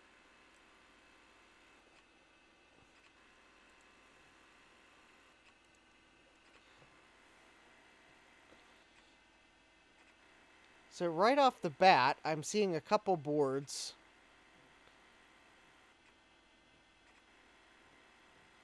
that are... Like, this one is kind of close, but the chips are in the wrong direction.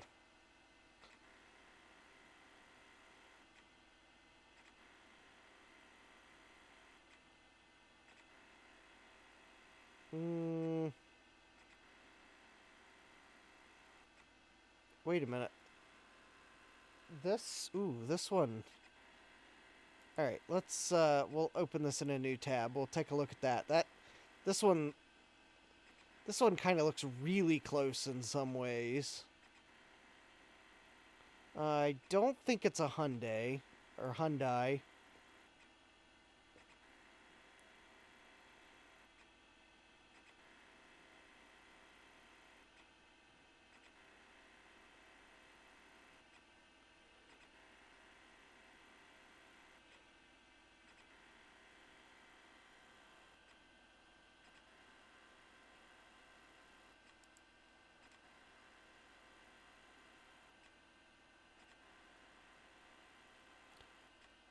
Nope.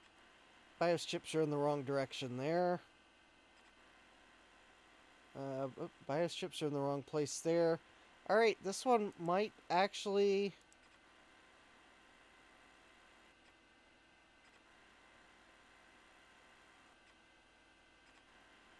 Oh yeah, because there's our 286 socket. There's this empty socket here. 4 banks of RAM. BIOS chips. Yeah, oh yeah, I think this is our board right here. Oh, there we go.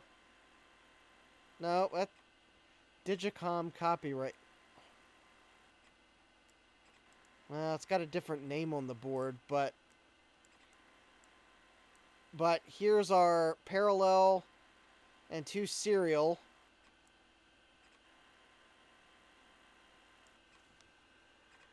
Yeah, I think this is the right board. Because yep, there's 1.8432 megahertz, 20 megahertz, 12 megahertz. Although this one I think has a 16 on it.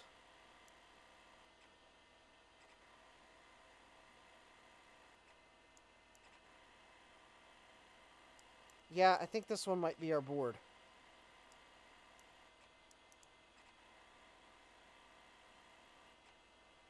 I think this one might be our board. Change the form factor to AT, yeah. GeoHam says you'll probably have to modify any plans from wood, as I doubt they ever catered to an electronic site bench. I couldn't tell you what that was. For all I know, it's an inside joke because they cloned a board. Oh, interesting. This one's got a coin cell battery holder on it.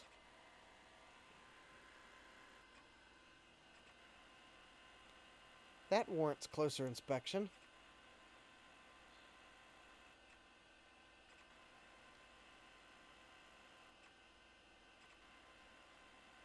Known issues: bad or shorted tantalum capacitors. Oh, boo.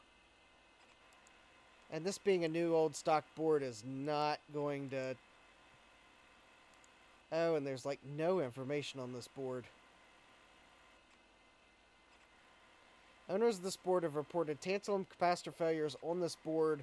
Make sure there's no short before turning on this board for the first time.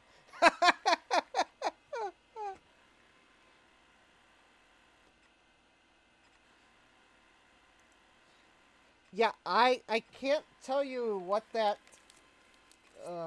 3-letter name was on the corner of the board, because it's not on this one. But I'm just looking at all the angry tantalum capacitors.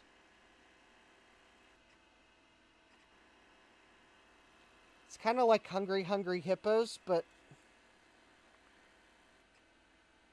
Yeah, we're definitely going to have to check for shorts before I power this up. Top right, the online one.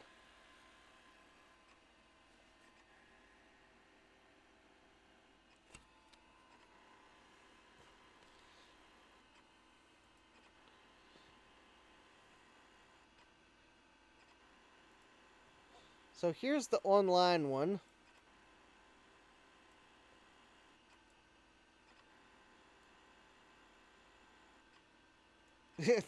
Hardware hacker.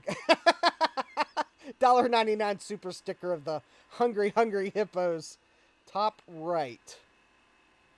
Oh. Oh, I went to the top right of the motherboard. You meant top right of the photo. So, there's that. I think that might be the manufacturer's initials, but I don't know. But all I know is that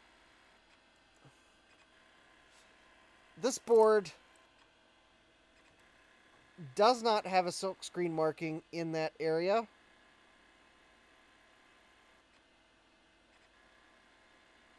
It also does appear to be missing a... You know, I don't know that that's actually, now that I look at it, that's not quite the same board, because... Yeah, that's not quite the same board. Because this would be here. So yeah, I think I got a board that's not even on... It's close. I know, it is really close.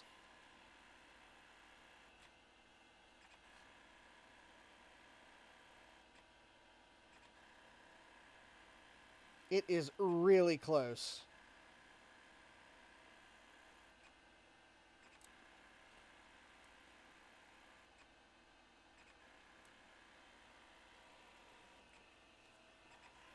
I'm fairly sure that's going to be our math coprocessor socket by process of elimination. So there's...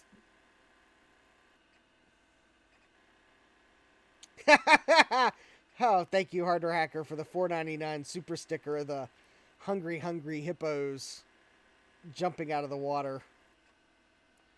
Yeah, look at all those tantalum capacitors.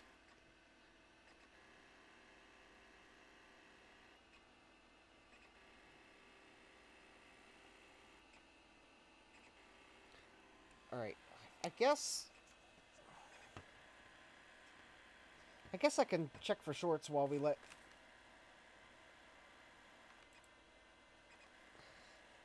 spin rate run.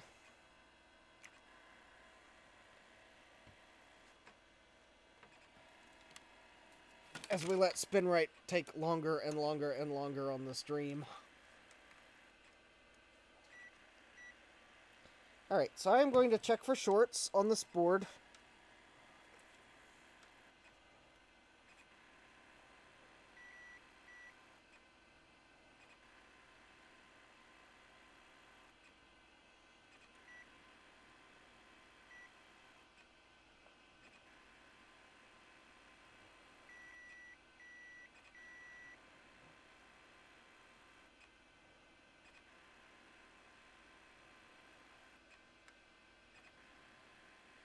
Alright, there are currently no shorts on the board. Geoham says, just send it. Well, the only problem is, I don't have a power supply to just send it.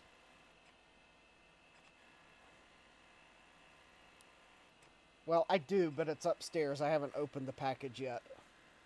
I got a new ATX power supply for my bench. It's a Corsair. It has like a 10-year warranty. If it gives up the power supply by running a huge MFM drive on it, well, it's going back under warranty.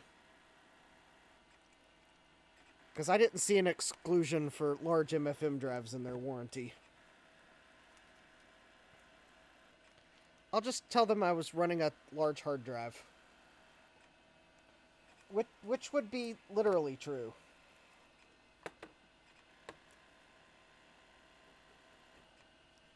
And literally not true.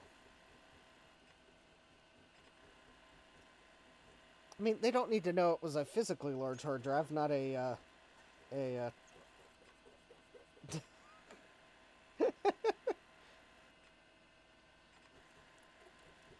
And we have newer ham radio Elmer, who is also a ham. Hi, Elmer. Dave says, lol. Yeah. I'm doing a little bit of cleanup on the bottom side of the board. I'm going to check the traces.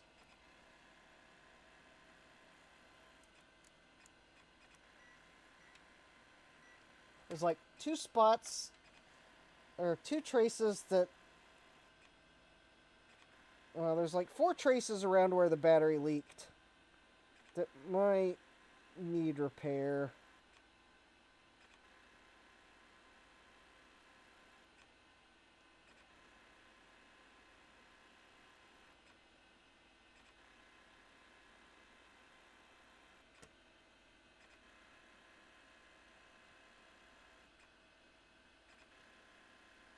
Yep, we got a broken trace.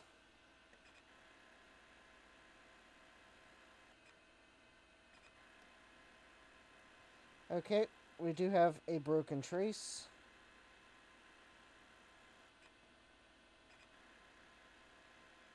I think we have 2 broken traces.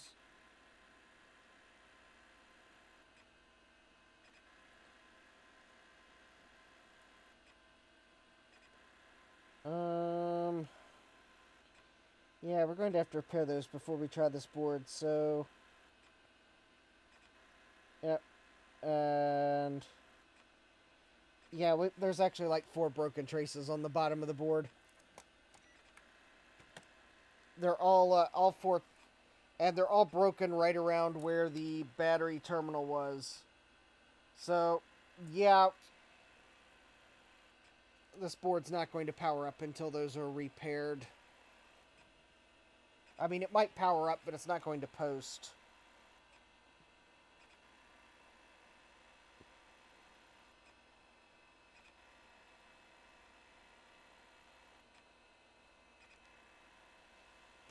So, yeah, we are going to have to,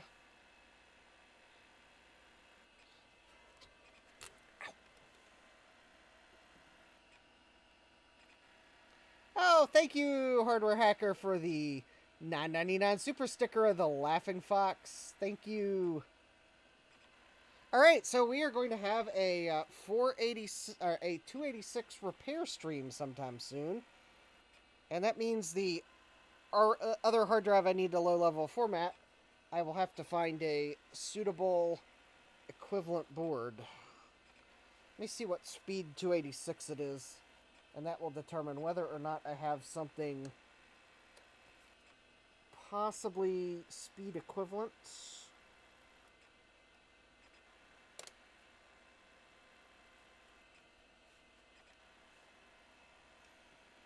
The only thing is, I don't know how you're supposed to open the CPU socket, so bear with me one moment.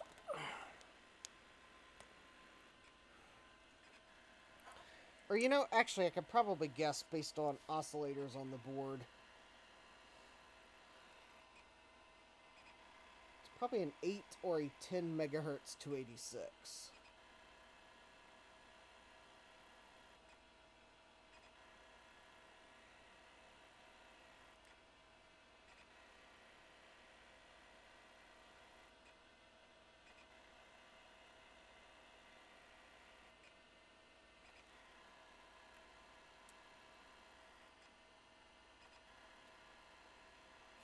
All right.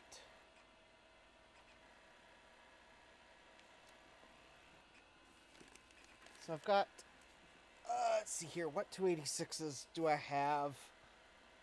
Let's see, I've got an Emerson 286 that is theoretically 16 megahertz, but it doesn't post. All right, that's a bad candidate. I have the Talking 286, which is 16 megahertz.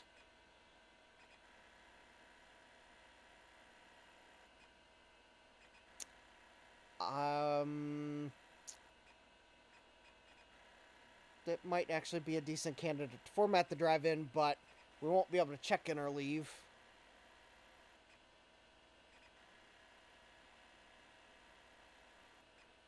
Then I've got another Emerson 286 that also won't post. And I have a spare motherboard for it that's in the repair pile because it has problems that won't let it complete post. Yeah, I don't have much in the 286 realm.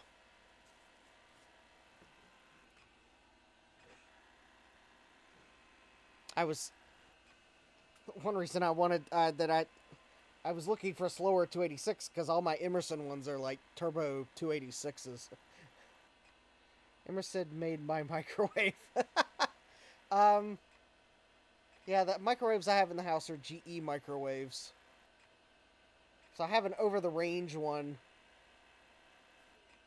that was in the house when I bought it. But then I also have a countertop microwave because in my townhouse, I had an over-the-range microwave that stopped working.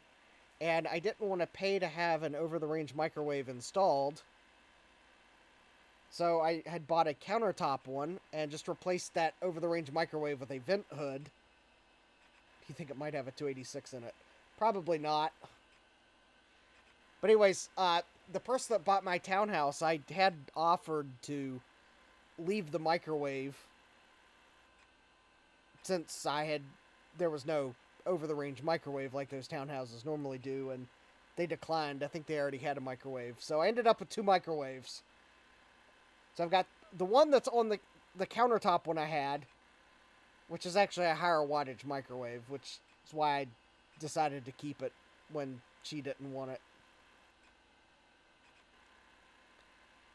Mike's asking question, would it be frowned on to build a modern PC in a vintage 286 case?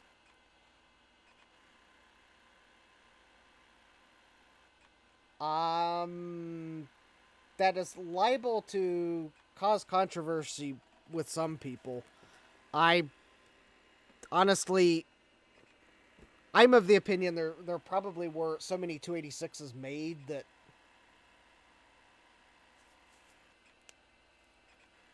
it might not be. Yeah, I would say have at it. But you're going to have to cut the case to try to install an ATX motherboard in it. It's a sleeper PC.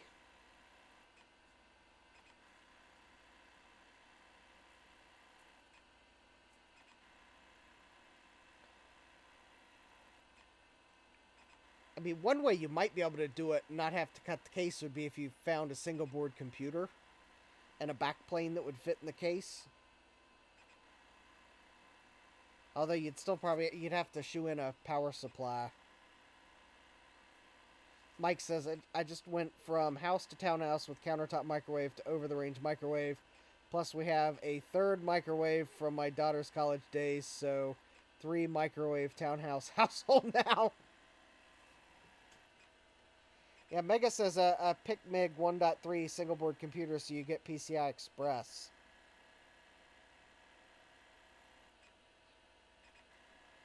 Like a sleeper car in a crappy looking car with an engine swap that will beat the pants out of competition. Alright, so I'm thinking that maybe we'll just let SpinRite finish and then we'll figure out what to do about this RLL drive.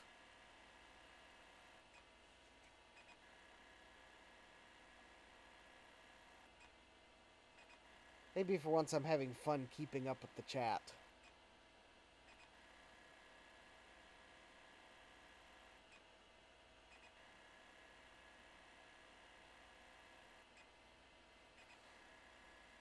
Anyways, yeah, so I've got this Seagate ST238R drive. It's an RLL drive. So it is a 5 1/4 inch half height RLL drive. It did come from eBay, the place where I buy the things I later regret. The one nice thing is the label on the top of the drive that would normally be the error map. There is nothing listed on it. And it has the black faceplate that says Seagate on it.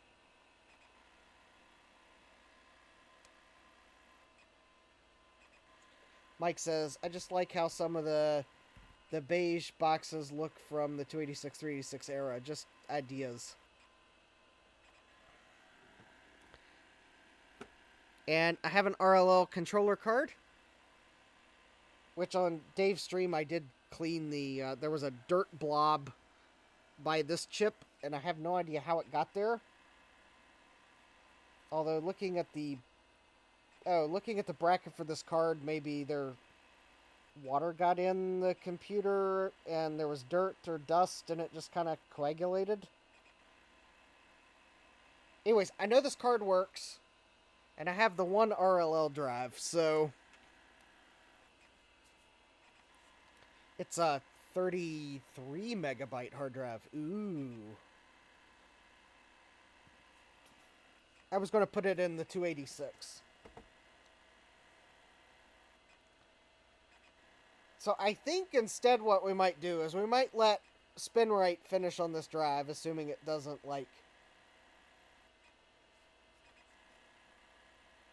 totally blow out the streaming window. And then maybe we'll try to fix the DOS install. So maybe what I'm going to do is, I'm going to go acquire from a backup copy, MS-DOS 5. Because quite honestly, I think MS-DOS 4 is quirky, and that might be part of the reason why I failed to make a bootable install.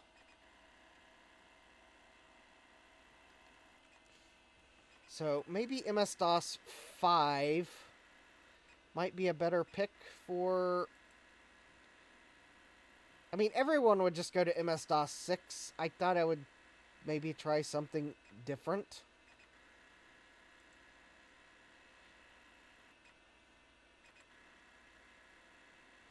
Because it is ultimately for an IBM PC.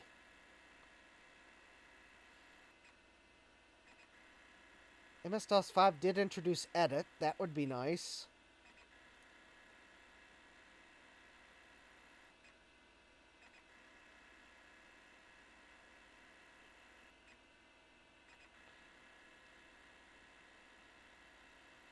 See, I think I actually want MS-DOS 5.0a.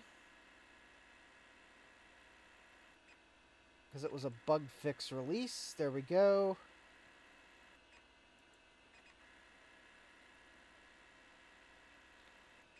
There we go. The other important thing is it shipped on 720K discs.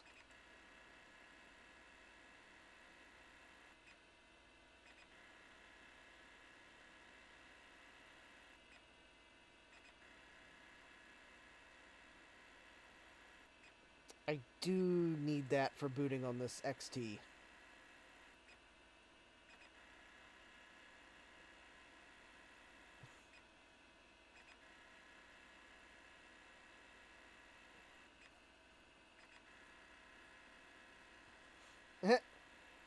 Let's see here.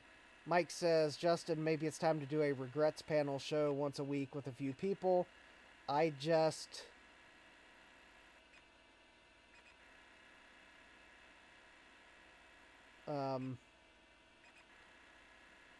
Finn eBay session, and I can add a half dozen items to next week's regrets pile. Retro Regrets, hosted by Justin D. Morgan. Ha! Harder Hacker says, I just ordered a VGA splitter on Amazon for use with my scalers. Nice. Megas says, free DOS. I want something that is memory efficient. It is a XT, so there's no upper memory area.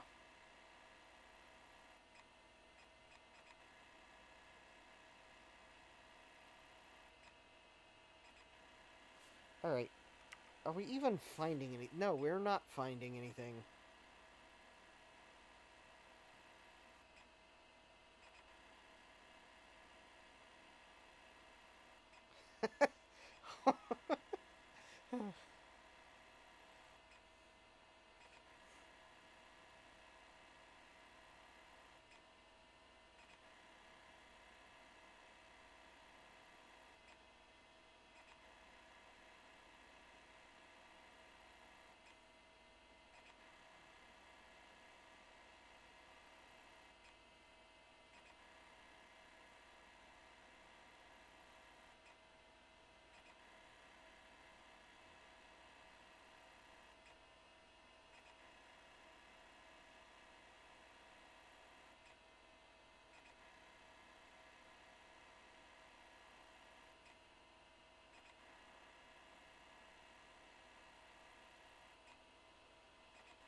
There we go. Mike says, the Seek speed sounds like my Atari floppy drive from 1983 doing copy protection file copying.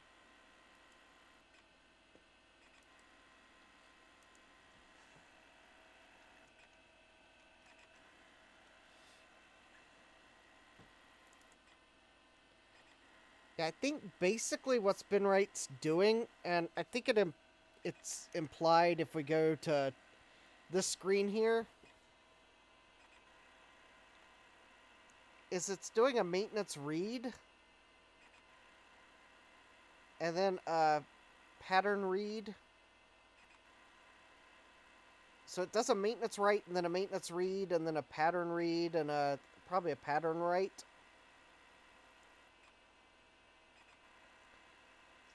Which I kind of think is maybe it making the drive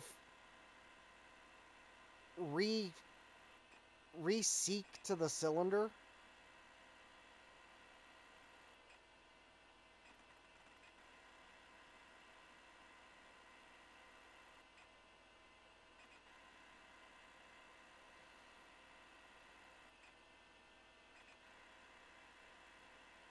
But there you can see that we're on cylinder 237.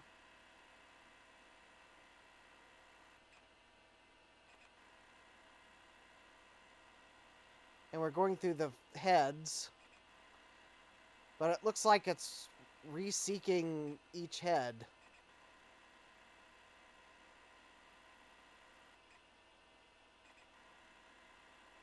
Although that could be because this drive has fewer drive heads than it actually exposes to the controller card.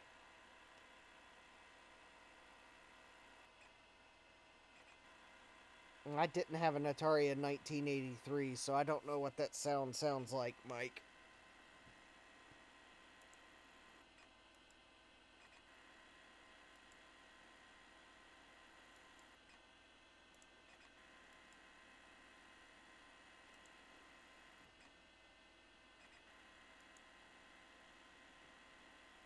In fact, I'm not sure we had a family home computer until like 1993.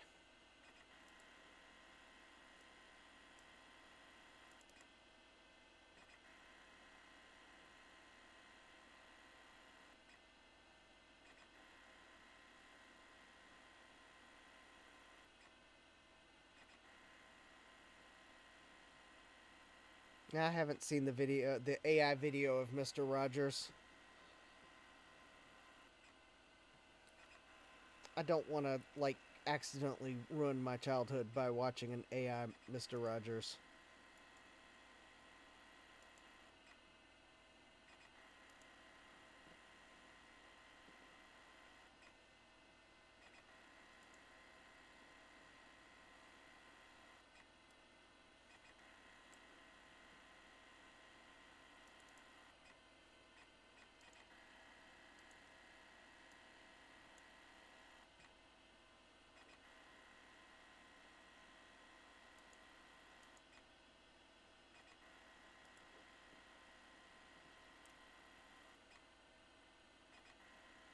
Oh, Mike says the Seek sounds on the Atari sounds just like your current drive tonight.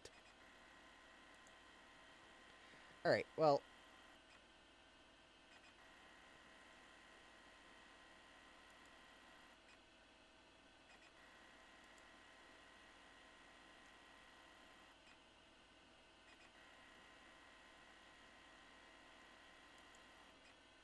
Alright.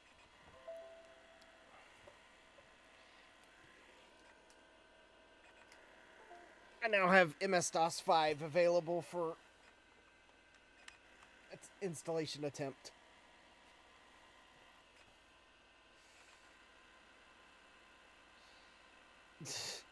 Mike says...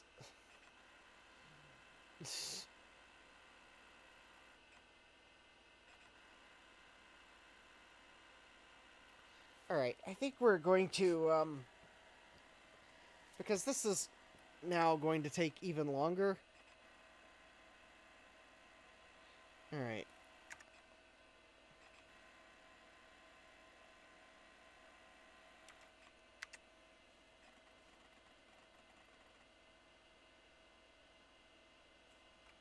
Alright, we are going to stop that and, let's see here.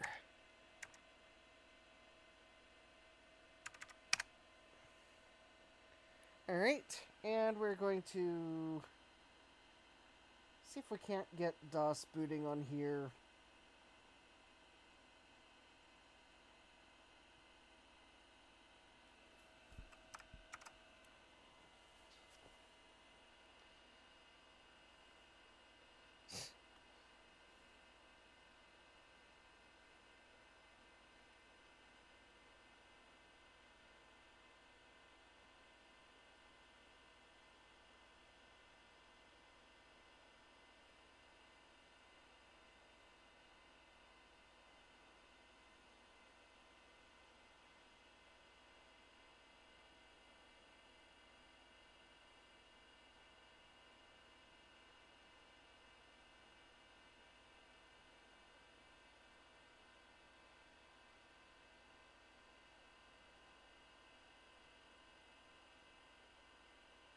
Geoham says 2 hours later.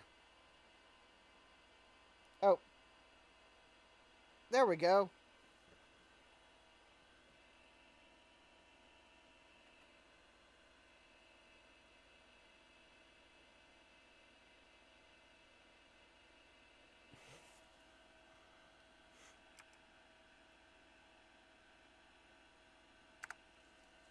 Alright, so what I'm going to do...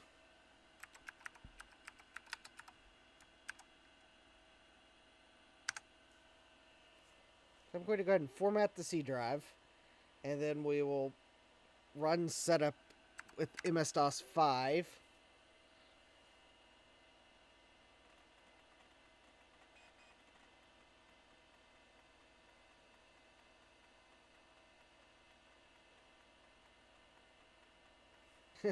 One eternity later.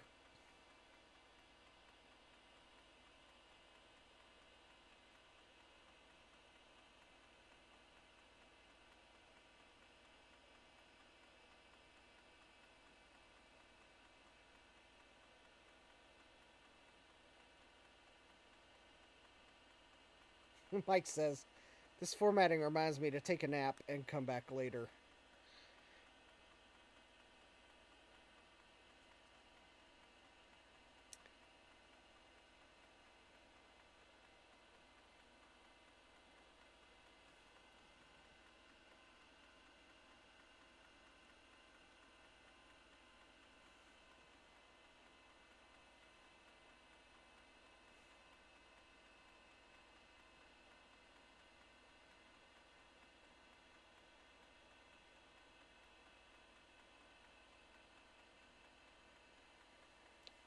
Harder Hacker says, just don't get stuck in sleep mode. Yeah.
Mike says this would make a great phone app with different white noise of a computer hardware so you can zone out or fall asleep. Dave says, off topic, Justin, we get around 100 trick-or-treaters. Harder Hacker says, you spin right, me around, right around.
I'll let the ASMR of the install go.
Dave says, that lovely sound of the hard drive makes me sleepy.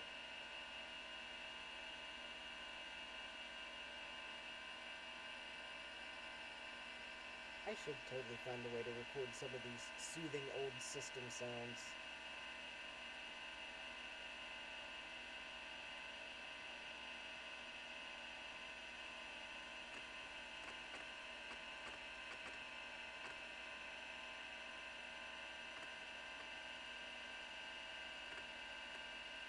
Because now, you could almost fall asleep to SpinRite, taking longer and longer and longer between clicks as it runs on a drive.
There we go.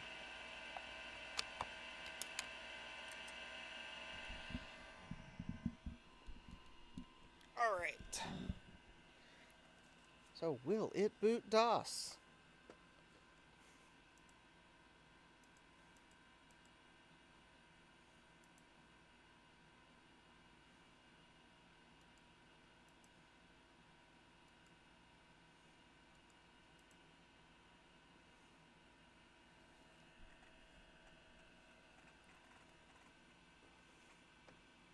Oh, there we go. MS-DOS version 5. Hi, Jack. Welcome.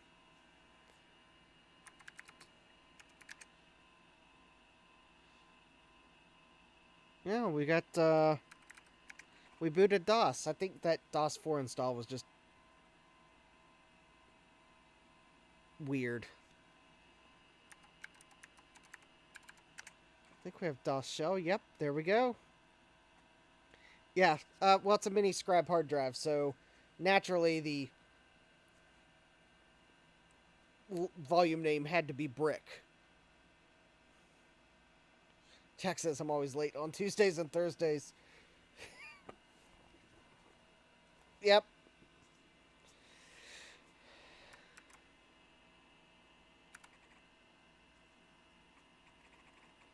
Jack says, ha ha ha ha ha. MiniScribe equals Brick. Yep. Had to give it an appropriate volume name. Okay, so this MiniScribe hard drive has taken a format, and we installed DOS 5 on it. Probably more enjoyable than DOS 4. And I'm going to see if I can get one more thing on this hard drive install. I'll have to go back and put it on the other DOS install that I did last week.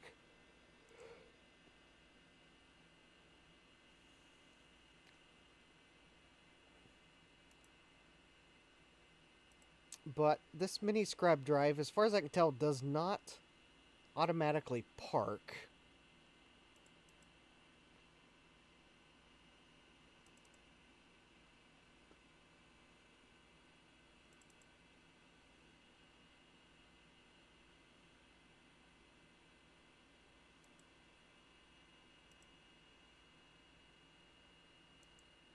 So I am going to...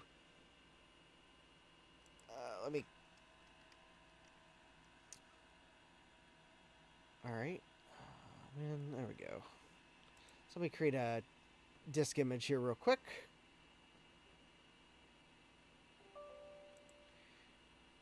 And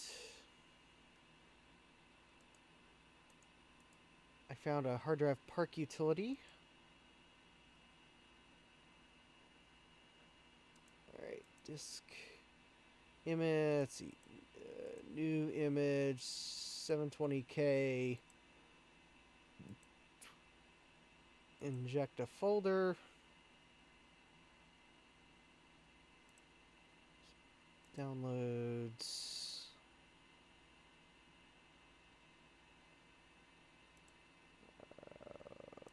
let's see here, there we go, park.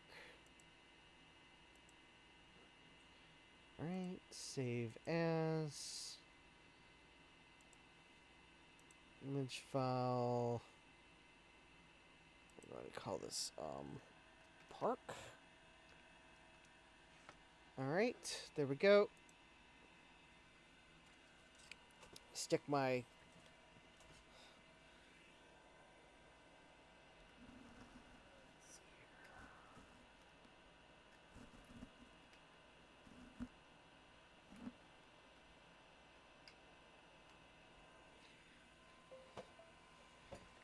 there we go. Thumb drive's in. Let's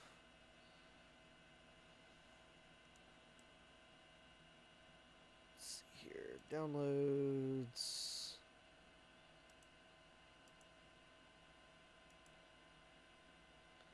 There we go.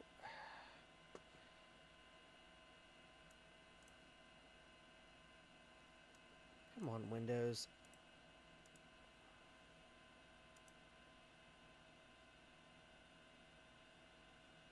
Thank you.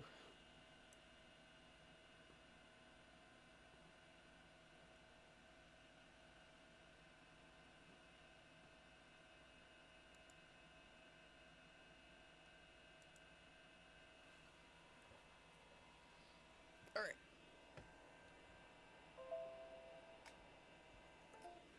All right, there we go. All right, so we got MS-DOS installed.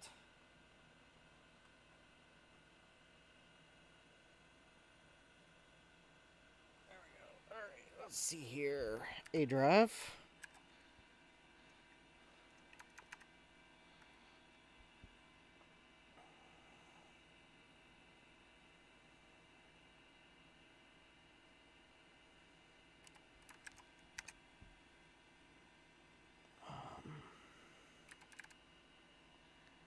Copy. Let's see. Park. Actually, was that was a com. Yep. Copy. Park.com. And because.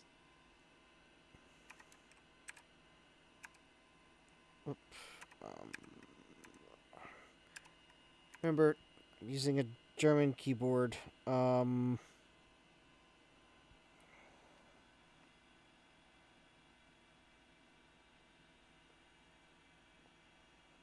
I accidentally found the key I needed. Yeah, it's gonna be... Nope, it's not that one. There it is. So the keycaps are wrong. Alright. Alright, so now, if I... Yeah, I just copied it in the DOS directory. I'm sure lots of people did that back in the day. Hi, John. Welcome. So if I type park...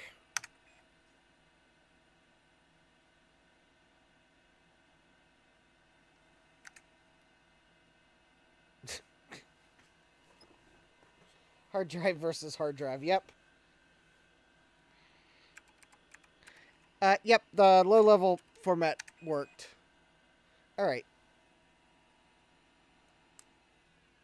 So there we go. At least the second low-level format worked. The first one, I don't know. It either didn't work or I did something wrong. So there we go. We have our MiniScribe hard drive. It has DOS 5 on it.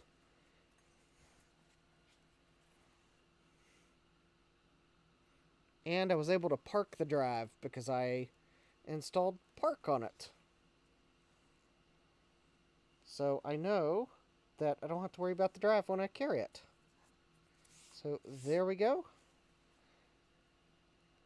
And if anyone was wondering, there's the label I can't read. So if there are any defects on this label, which it does look like there is a defect or two printed there.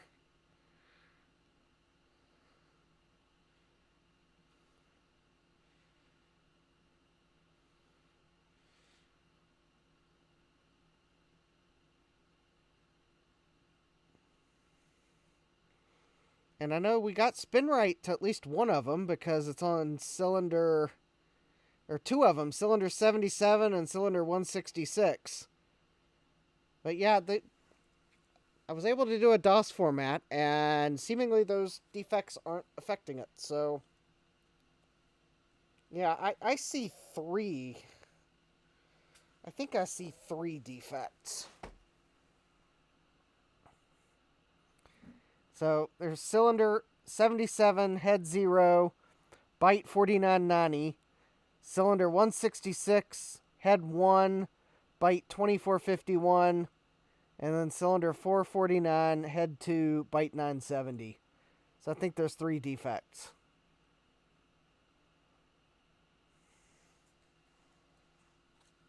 I didn't enter them when I low-level formatted the drive, and so far so good. Yeah, Jack says, enhance. It works in the movies.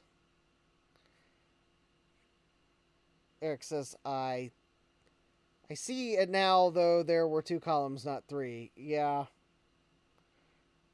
And the label's very faded, and there's a scratch But yeah, this hard drive's going to be 46 or 36 years old.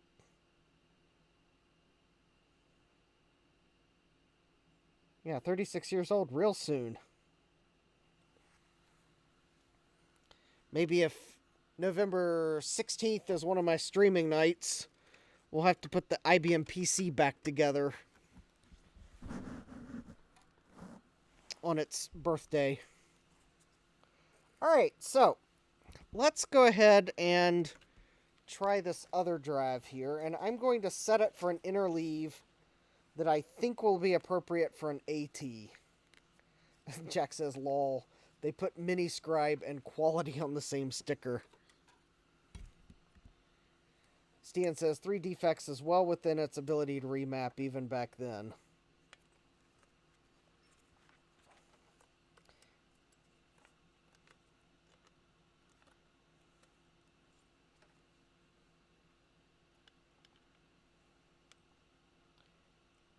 Hardware Hacker at $9.99.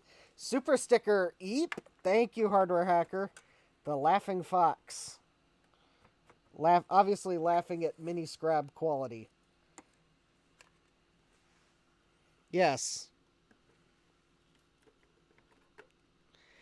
I'm thinking that drive might have been made before MiniScribe attempted to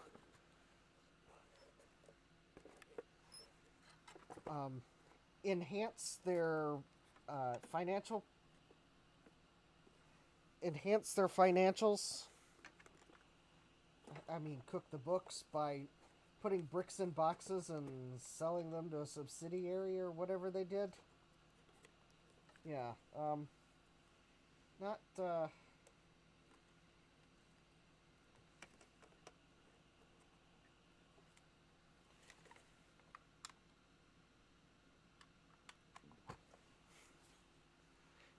anyways, alright, so we have our Seagate ST238R drive and RLL controller.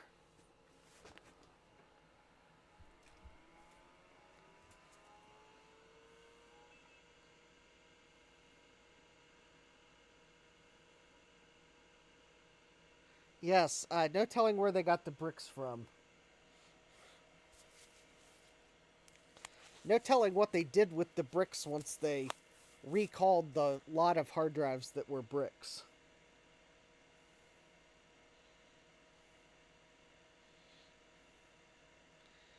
I've driven past warehouses or industrial parks where the front of the building is this nice brick house looking front office, and then it's like one gigantic huge metal building. I can only imagine that what MiniScribe did is that they like disassembled their brick facade on the front of their office and like took them inside their metal warehouse and like put the bricks in the boxes, and then sometime later they recalled them and then they reassembled their facade. But that's just one absolutely ridiculous theory. They probably bought surplus bricks from someone.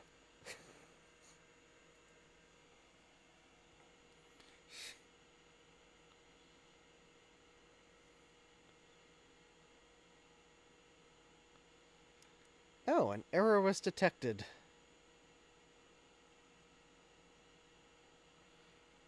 Don't. Well, we will try to format the hard drive anyways. Alright. I think one of these disks should have debug on it. Oh. Oh. Well, that's not cool. Alright. Alright, so we are going to use MS-DOS4's debug command.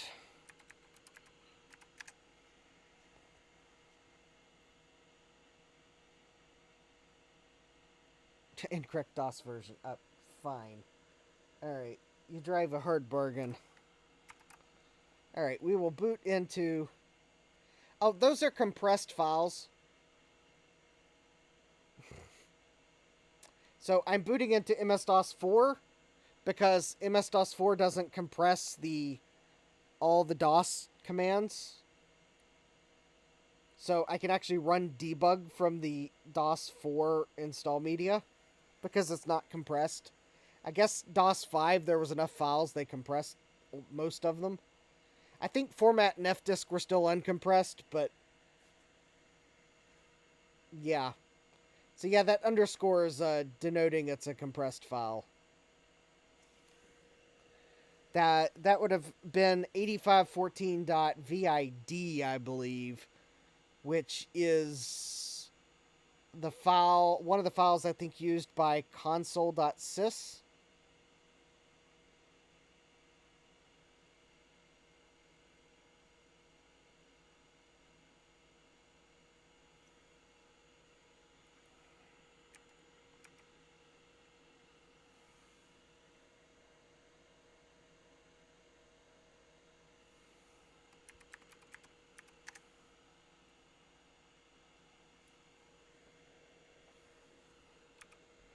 So G on this controller card, it's a Western Digital controller card, and it's also the ROM's at the same place on it as the other cards I have. All right, current drive is C. Current interleave is, we want to set this to 2. I am dynamically configuring the drive. I do need to look this up. I think I've got a tab open already with its specs. Yep, it is a 615. Numlock. 615 cylinders, and it is 4 heads. And it does not need reduced write current. Does not need write precompensation. And I'll use the default number of bits and the default step rate. And I am not virtually configuring the drive. And yes. So this will not be an optimal interleave for this computer, but this is going in a 286. So I think an interleave of 2 is correct for a slower 286.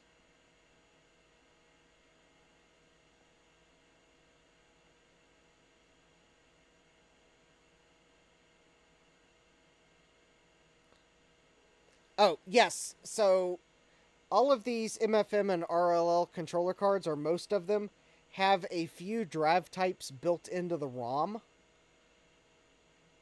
If you don't dynamically configure the drive, it picks the drive in its built-in table based on the jumper setting. But this ST238R is not one of the 4 drive types in this particular controller card's ROM. So I have to dynamically configure it. Basically what it does is it'll format the drive and it will put the parameters of the drive on, like, in some normally unused bytes on track 0, I believe. Since all drives are going to have a track 0, I think it normally puts that data... some controller cards actually put it in a hidden track or a hidden cylinder, so it'll actually hide a cylinder from the system. A lot of them, though, it's just on, like, cylinder 0, head 0, and it'd be like sector, one of the sectors that DOS doesn't use for anything. Because the one thing is, all these drives are going to have a cylinder 0. They're all going to have, and MFM drives are always 17 sector. This is an RLL controller, so I think RLL drives can be 23 or, like, 23 or 27 or 32 sectors. But this particular drive is, I think, 23 sectors. And this controller card only supports 23 sectors. So it just uses what it knows is always true to store those numbers somewhere on the drive. Jack says, all of this drive configuration stuff is a part of computing history that I missed out on.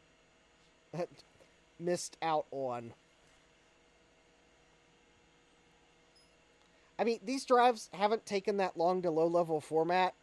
I remember from reading books back in the day of the process to low-level format, and it seems like all the books said it will take hours to run a low-level format, and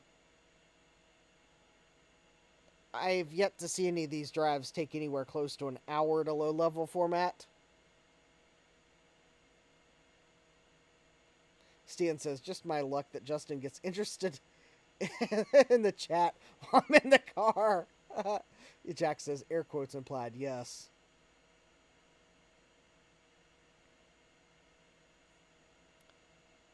Because it seems like these drives are taking like 5 to 15 minutes to low-level format. Oh, but home now. All right, that's good, Stian.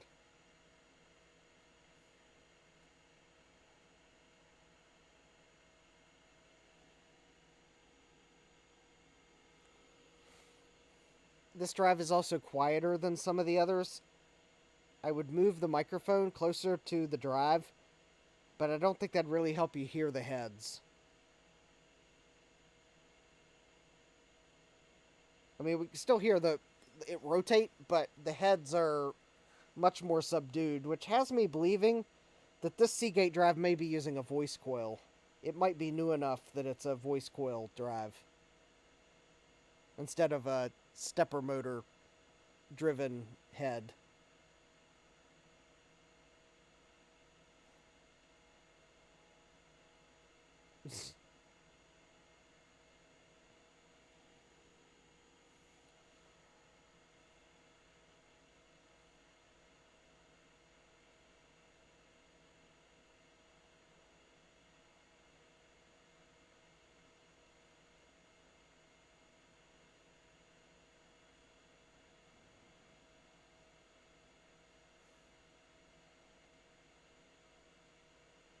Of course, maybe pick...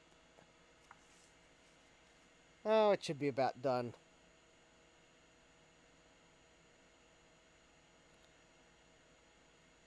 This drive, I also wonder if it actually has... it. So you format it with 4 heads, but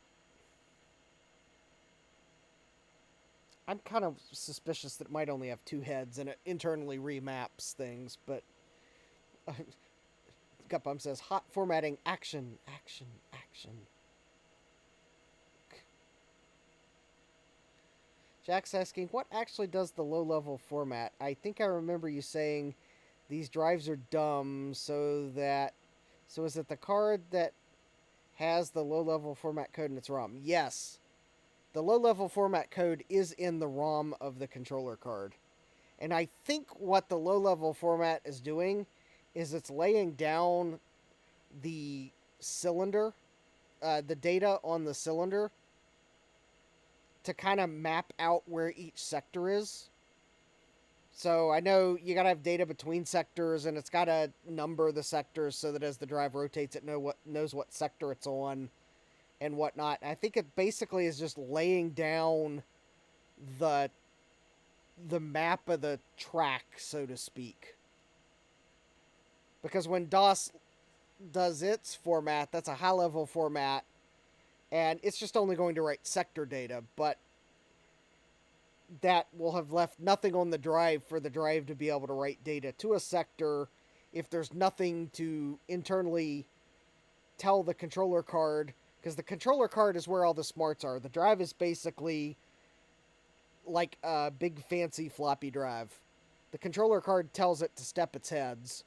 The controller card tells it to read or write. So basically the controller card has to write down a map so that then when it's reading or writing data, it can write the data to the correct place. Jesse says, it really is a tough crowd. Yeah, it's a tough crowd tonight. And it's...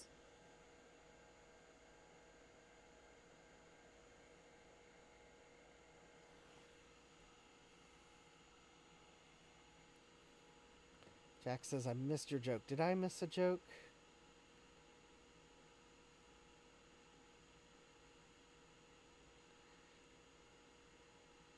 Probably did. I'm famous for missing the chat. Stian says the controller cards were quite sophisticated for the time, pretty much little computers of their own at a time when integrated circuits were far less integrated than today. Yeah, I think the controller card is basically, yeah, it's basically a computer. It's just integrated device electronics, or IDE, moved the controller to the hard drive. But still, it's basically a computer on the drive that's controlling the drive. In fact, a lot of hard drives, if you at some point, I think I've noticed some of the newer IDE drives, like some of the later ones before they went to SATA, you could actually start seeing. I've seen some that I think there's actual microcontrollers driving them. You can look at the chip and be like, "Oh yeah, I think that's a Motorola microcontroller." Like totally, definitely showing the fact that there's a computer running it. Oh, Harder Hackers 4.99 super joke. Eep. Joke to Stian for Justin. So you parked from a hard drive to hear about parking hard drives.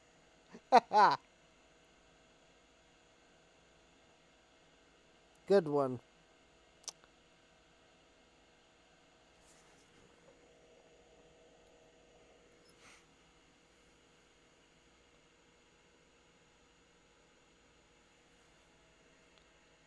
I think we are still formatting.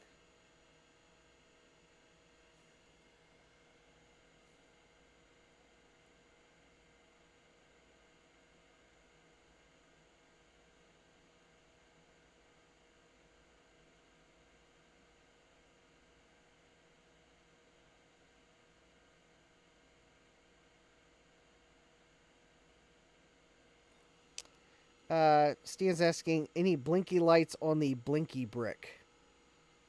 Um, the light access light is on.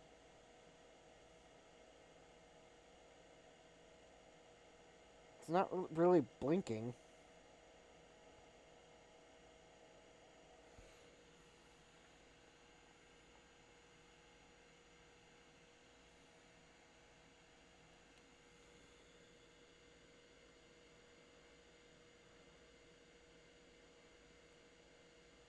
Huh.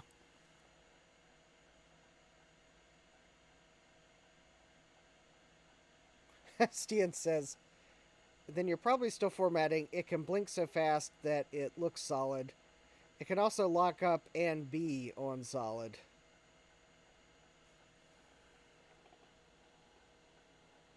I am beginning to believe that maybe we are locked up.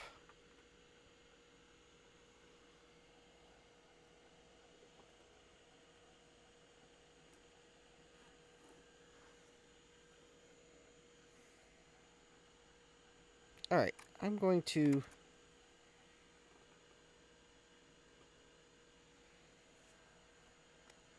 Let's try that again.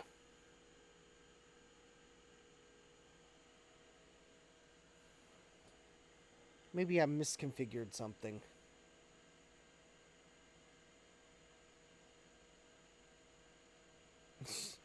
Stian's...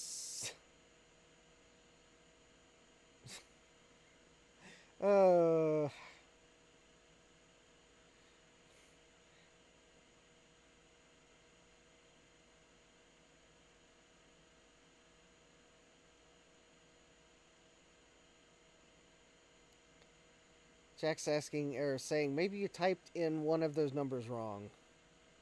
Never. Oh, I totally could have flubbed something. In fact, I did make a typo, but deleted it while entering those numbers. Maybe the ROM is not smart enough to handle the fact I deleted characters. Alright, so I will, So we'll try it again. Obviously, because I hit Control-Delete, we are trying it again. Alright. So, G equals C800:5. I think that's basically telling it to run the code at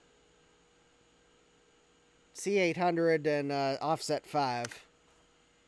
Alright. Current drive is C. Current interleave is 4. You know, I'm just going to leave the interleave alone. I'll reformat it on a 286.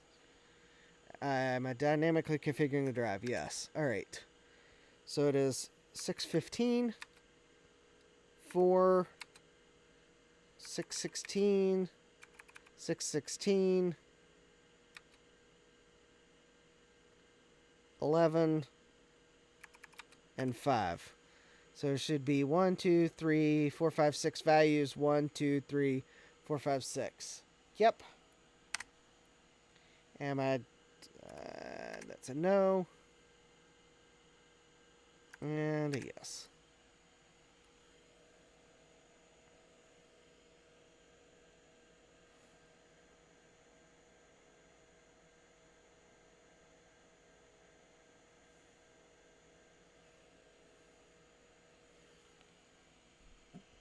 Now what's the LED doing? It's being solid, but the drive sounds different.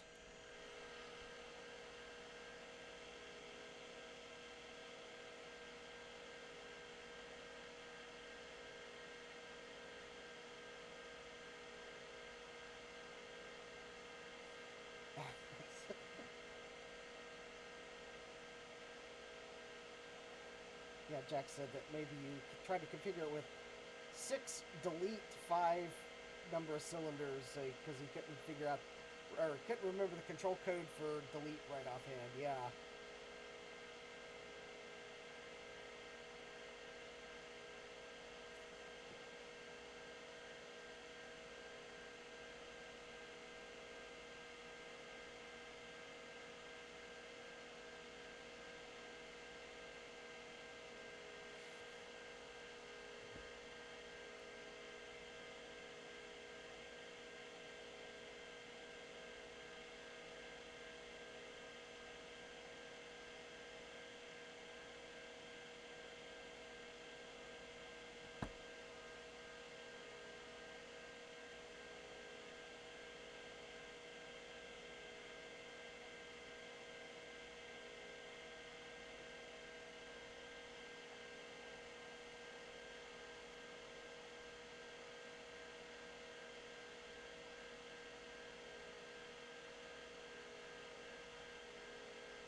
All right.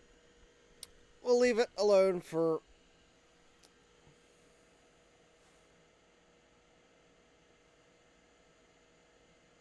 I mean, it does sound like it's stepping heads. Potentially.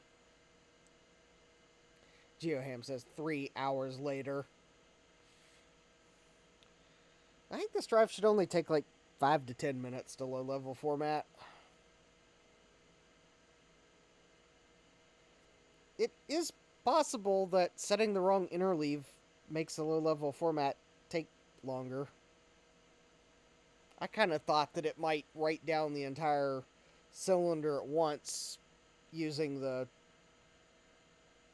whatever computer that's on the controller card, just writing it down, but maybe it doesn't do it a cylinder at once. Maybe it's got to do it sector by sector.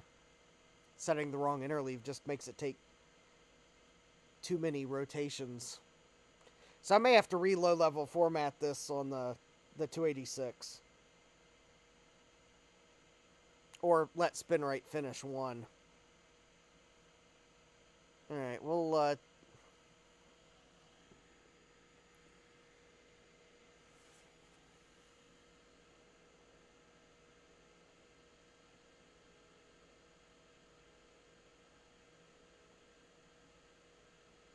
I will double check those numbers, but I'm pretty sure that 615 cylinders, yep, 4 heads. That is what it says.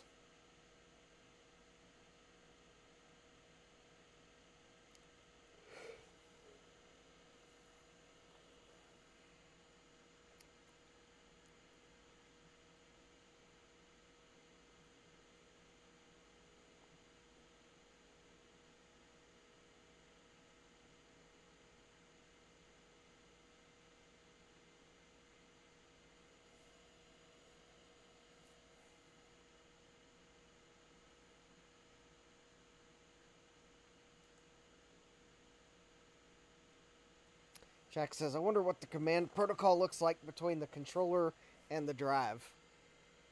Oh, I think it's a lot like a lot like a floppy drive.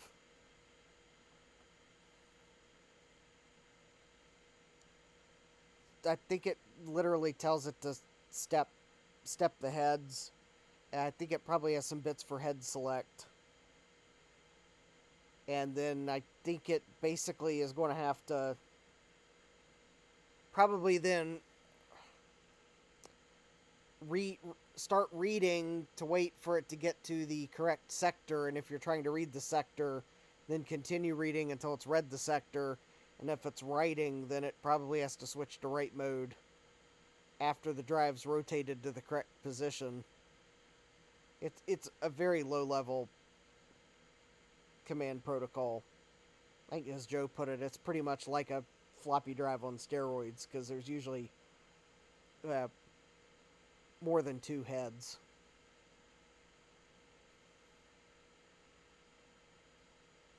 I mean, if the data on this drive is correct, there's going to be two platters, although I suspect there's actually three platters in the drive, because there's usually a servo track, or a servo platter.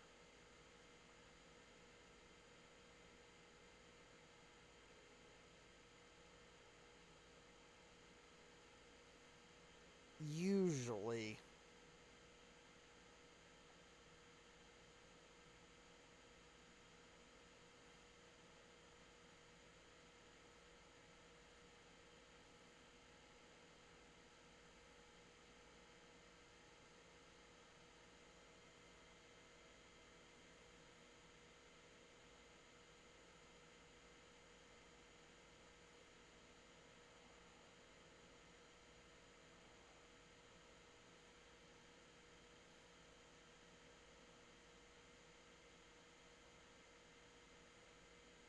Interesting. I thought this drive should be done by now, but...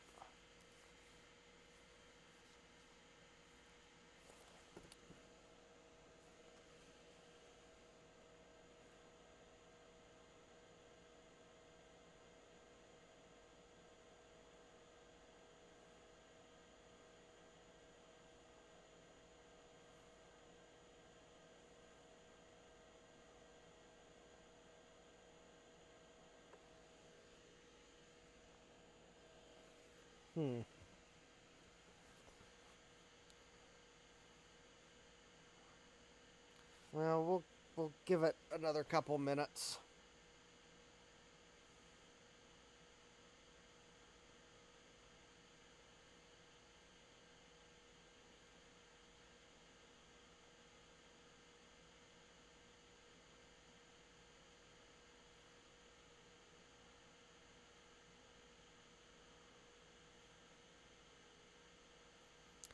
Yet, unfortunately, these low-level formatters don't give you any progress.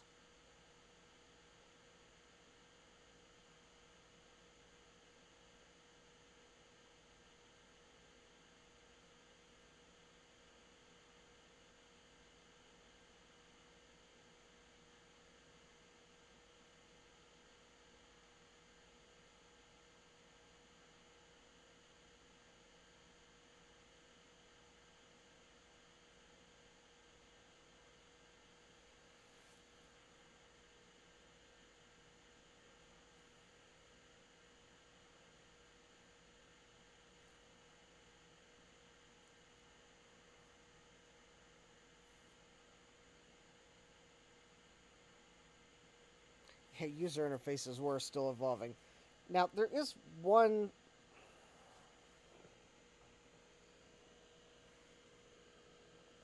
thing we could try.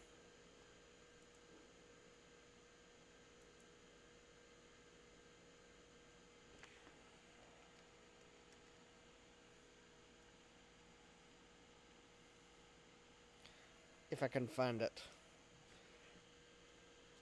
There's a low-level format utility on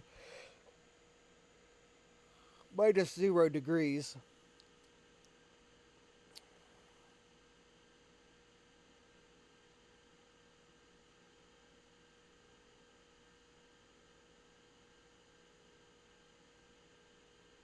We could try it and see if maybe we get a better error.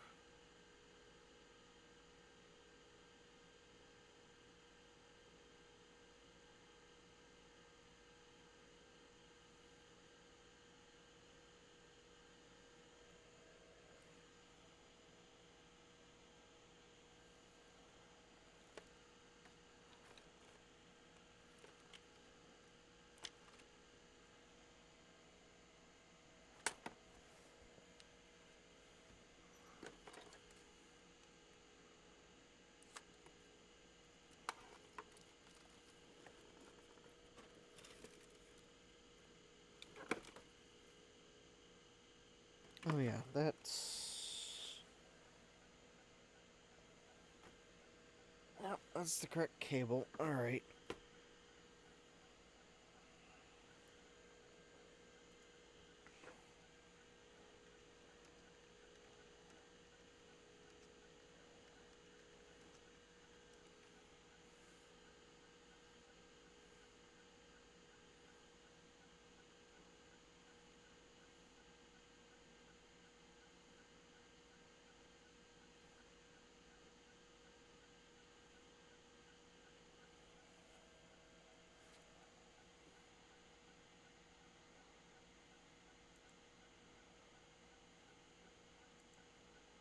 Speed store.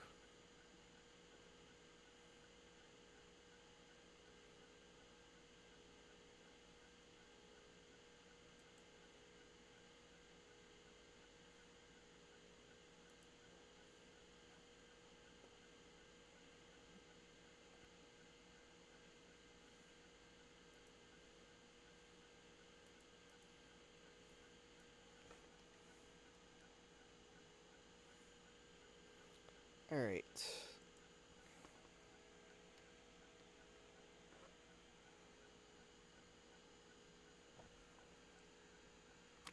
All right. This low level format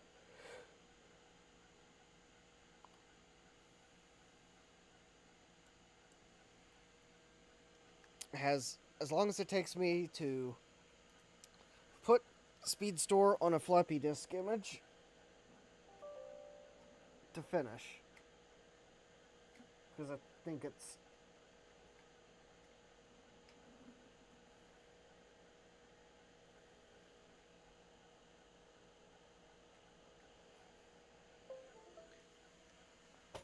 except I kind of think I hear the drive ticking, so maybe it is still running.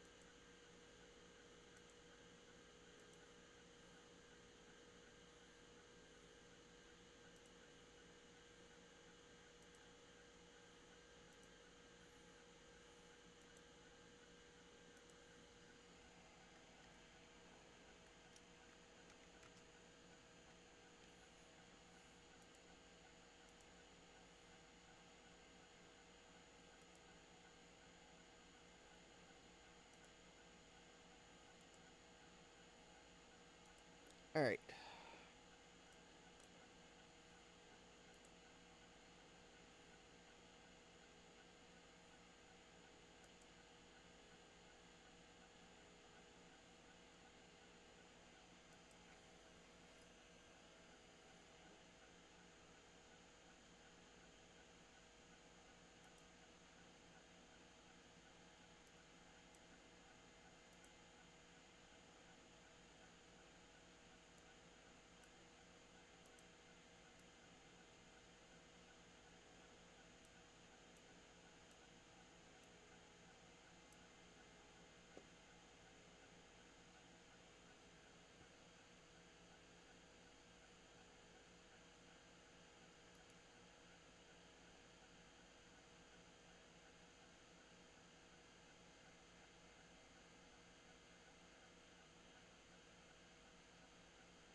Yeah, the hard drive is definitely making noises like it might be tracking.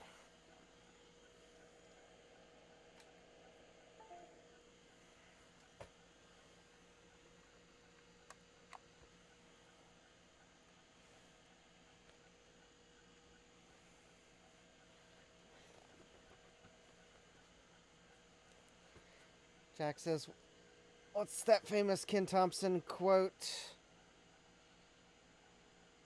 about saying if he were redesigning Unix, he would have added an E to the end of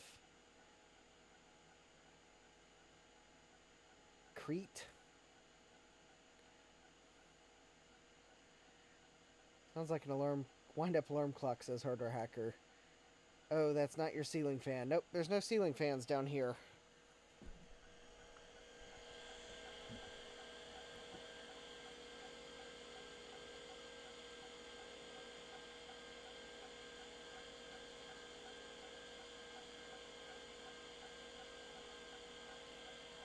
That's... Oh, created Unix is CREAT. The create function in Unix is CREAT. Okay.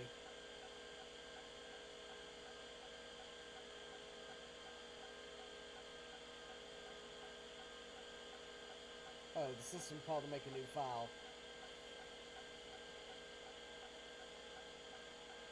Well, I'm going to let it go a little bit more because it does sound like it's...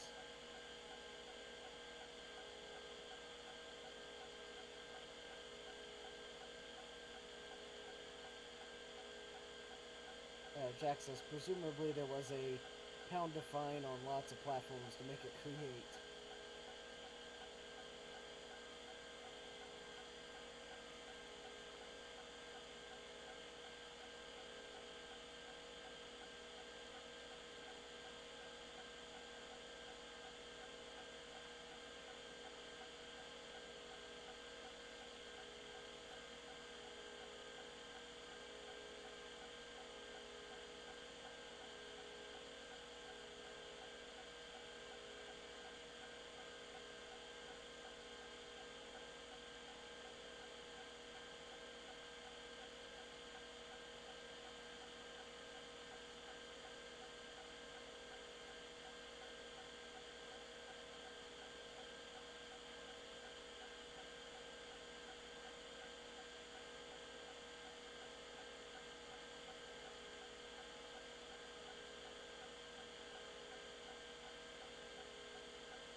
Are we sure the drive isn't stuck? Well, no, I'm not sure the drive isn't stuck, but...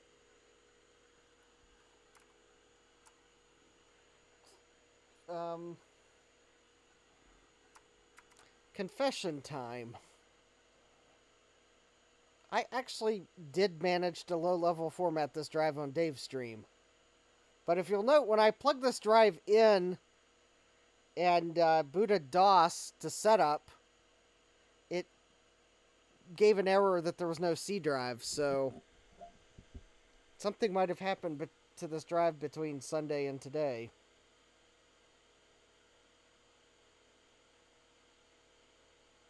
we're booting into DOS, I'm going to run SpeedStore because it might give us a better error indication of what's going on.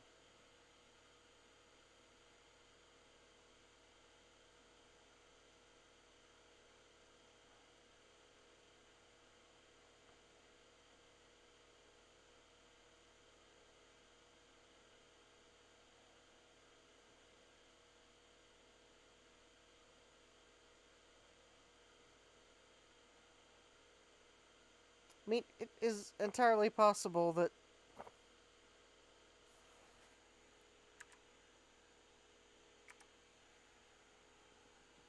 this drive decided to spectacularly fail.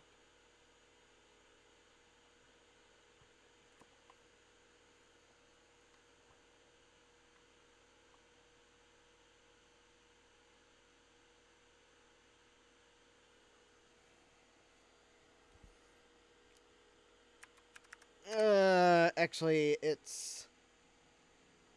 I think it's spelled with two E's.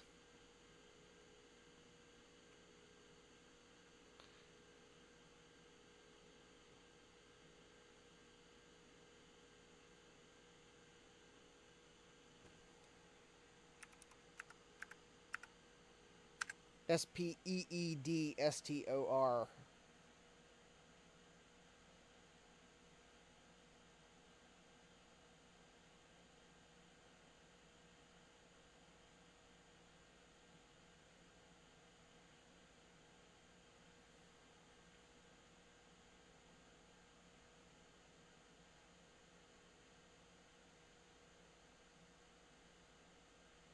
Oh, I think I remember this utility from Adrian's Digital Basement.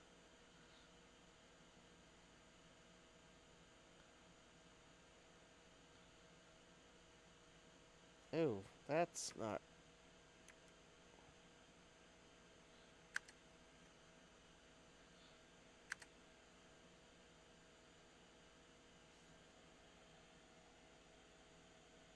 Oh, actually, this is handy.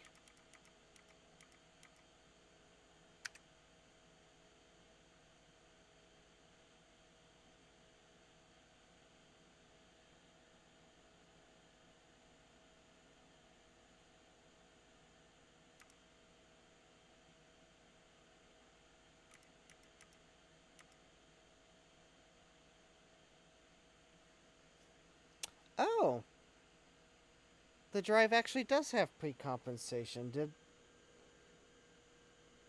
Did I miss that on the...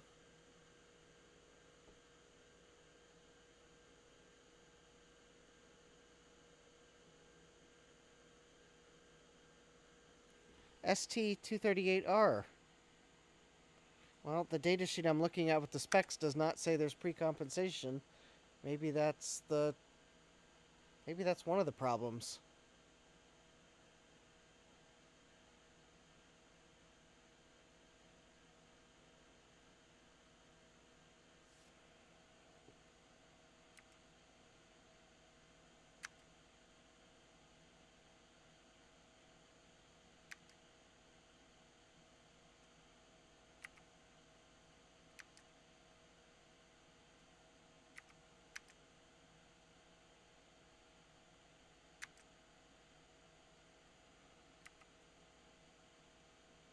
Actually,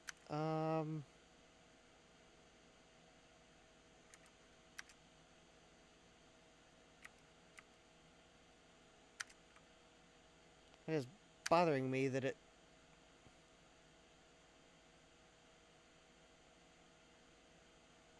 Seagate 238R.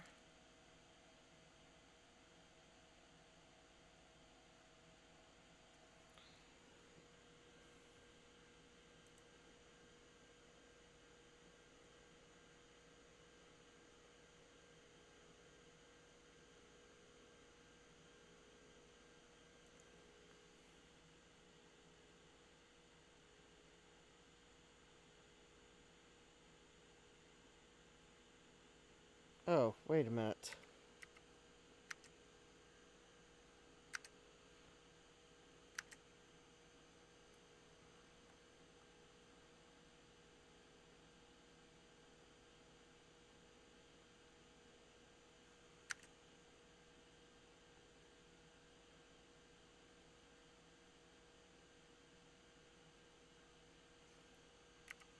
Alright, I'm going to try...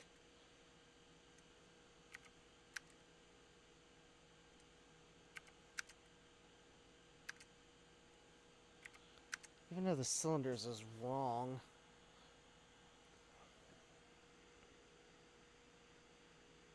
This will take around 6 minutes.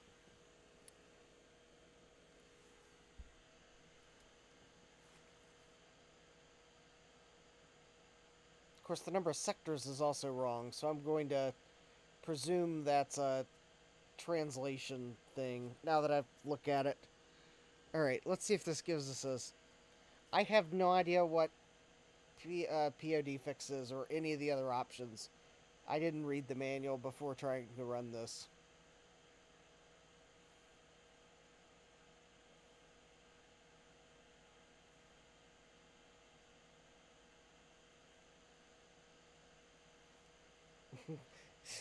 Stian says to Jack, a port of the postfix mail server daemon to the iPod.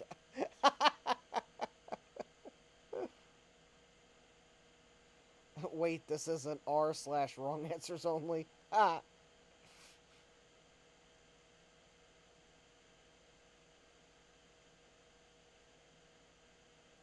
Jack says, wow, remember some of those hard drive brands.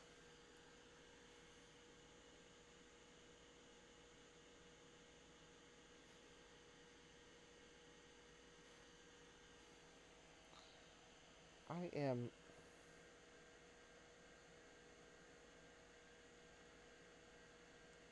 Geoham says 6 minutes later. Yeah, if this doesn't work, then I'm going to go back to the initialize, and I'm going to... No, I'm just going to remove the cover of the drive and see if the heads are moving. That's how we fix this during a live stream, if this doesn't work. Alright, so if by 11:45, that actually gives it an extra minute or two. And I'm going to go ahead and find the screwdriver bit now.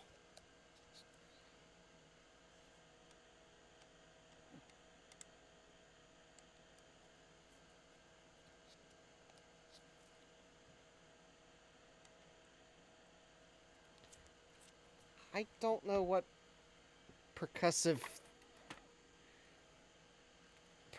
therapy will do, especially given the fact I had to buy a terminating resistor for this drive.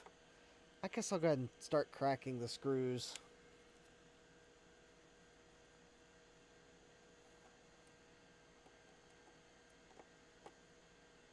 I mean, it's not like I'm going to put a doctoral thesis on this drive.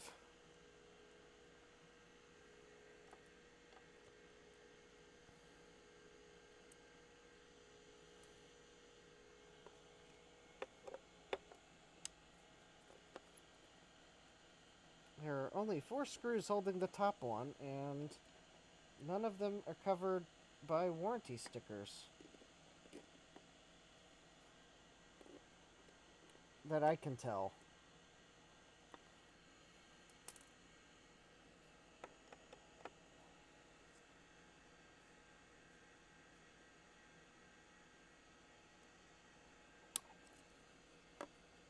Unless there's one under the warranty sticker.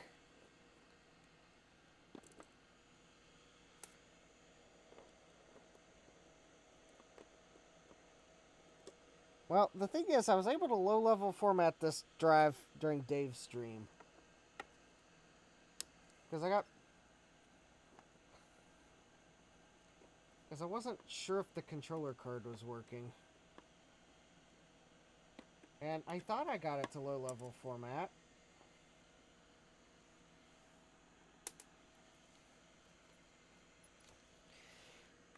Oh, no, the spindle's definitely spinning. That, I think I can say is... Oh, there we go. I popped the lid off. Partly. I'm trying to get it so that the ribbon cables are out of the way. Alright. We'll go to table cam. I will zoom out as far as I can. And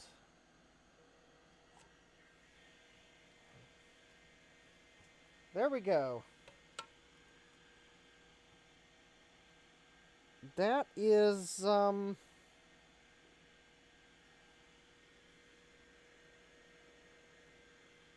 I think the platters are spinning, but the heads are definitely not moving. Alright, well, press escape to abort.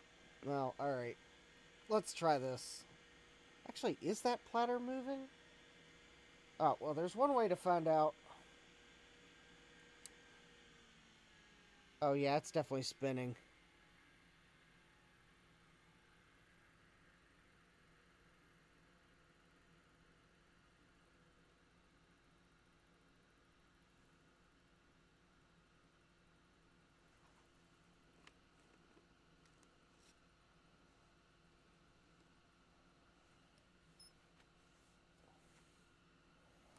Alright, so are the heads able to move?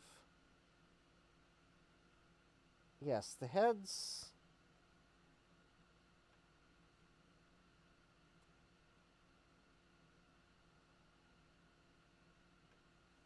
do not appear to be stuck. Alright. Spin up.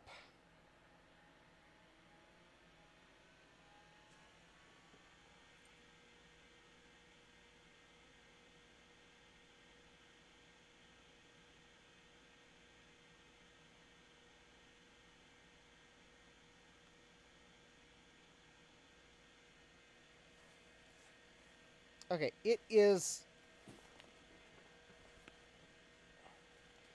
Jack says try manually parking the head to see if you can get them to move. It's not a bad idea.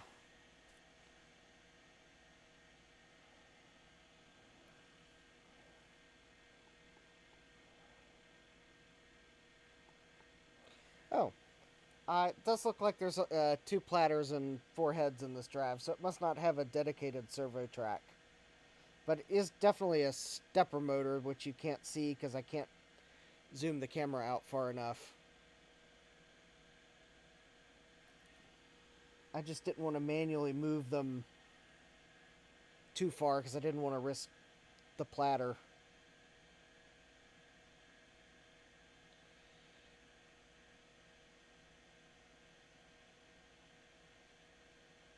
Steven says the dedicated servo track may be on one side of one platter, probably the bottom. Harder Hacker says percussive maintenance. I did suggest a hammer. I actually would like to try to use this drive if possible. I don't want to hit it with a hammer.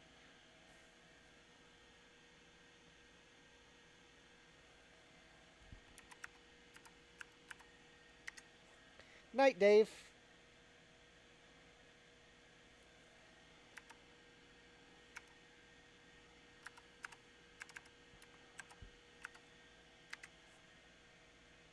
Alright. Drive is C. I will leave the interleave. I am dynamically configuring. Alright, so 615, 4,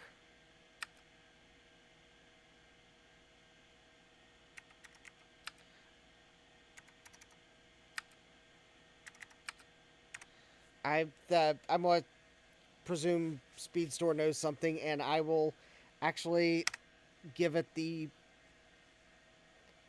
pre-comp cylinder.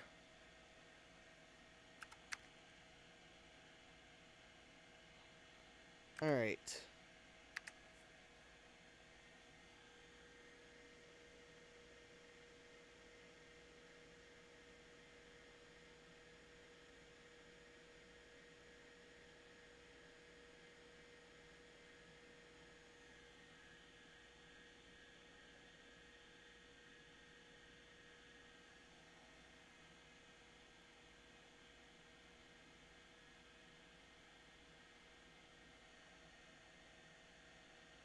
It is definitely not tracking the heads. Those heads are not moving.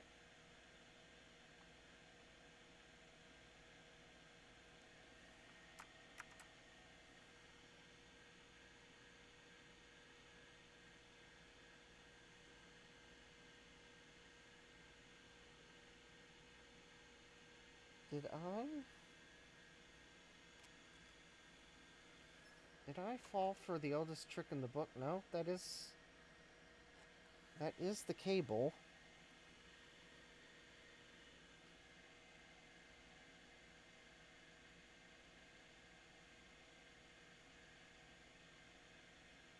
Alright, we'll run that part command and see if it moves the heads. It should move the move the heads to the inner track if it's actually parking.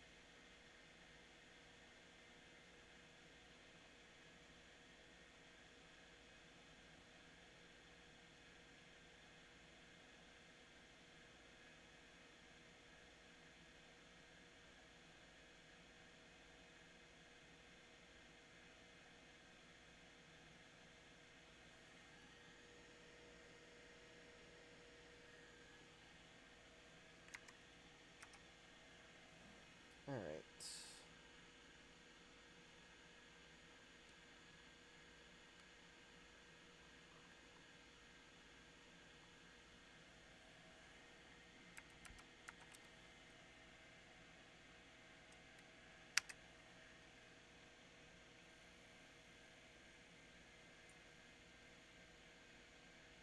Okay, that actually moved heads.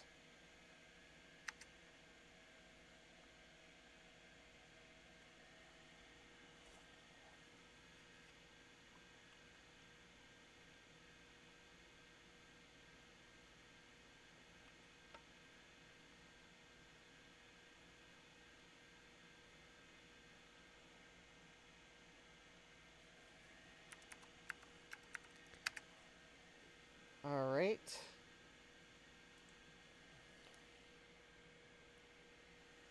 I am going to put a dab of machine oil on the stepper. Oh, carefully.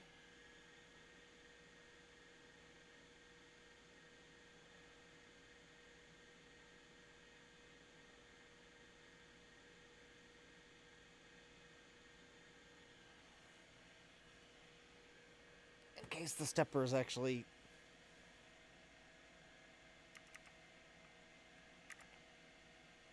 Diagnostics. Seek test.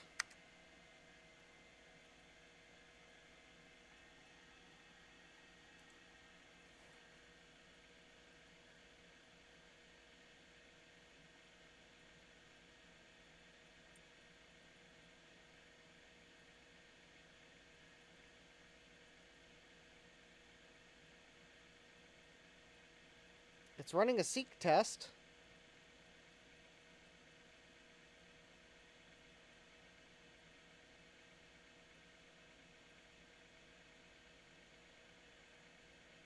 And I think it's zeroing in on the middle.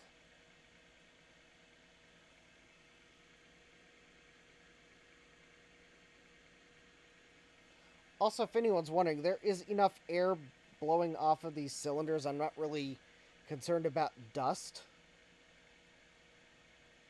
Yeah, it looks really good. It sounds good. I'm not hearing any sounds of scraping. And at least the parts of the platter I can see. I mean, the top platter looks fine. The top of the second platter, I mean, as far in as I can see, looks fine too.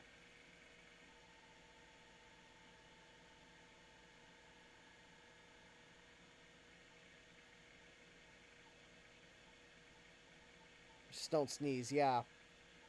If I feel like I'm going to sneeze, I will turn around.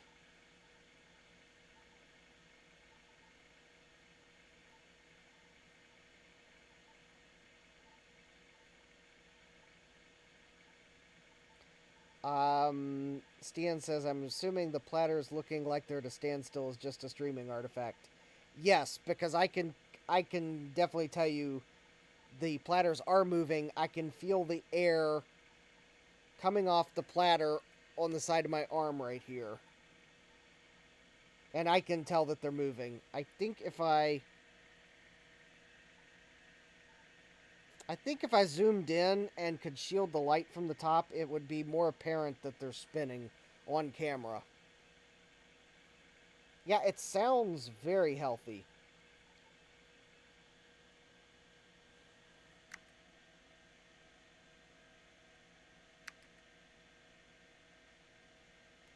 Controller test passed. All right, let's see if I can do a manual setup. Initialize.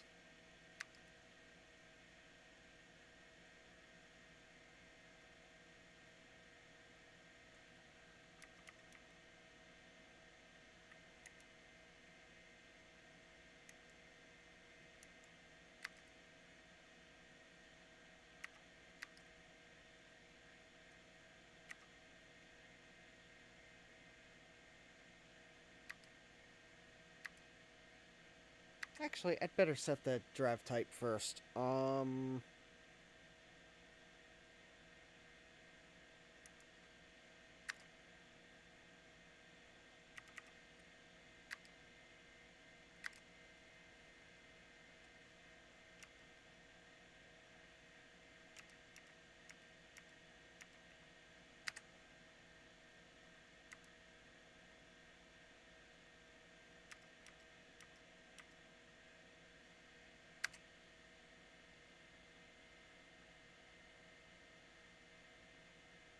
There we go.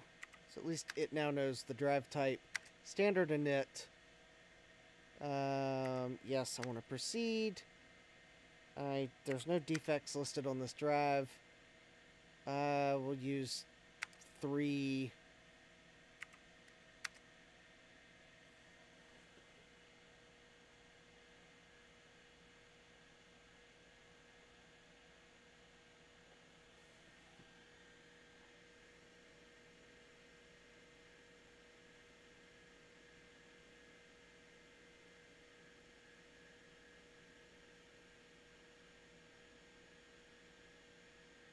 And I am not sure that the heads are moving.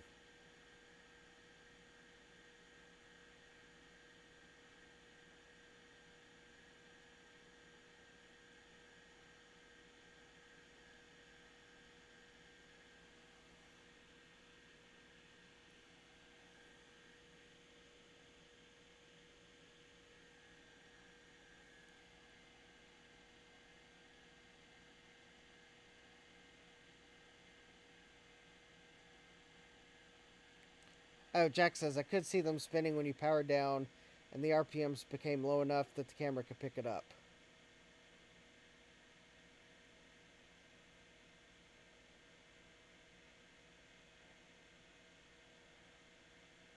Yeah, I am...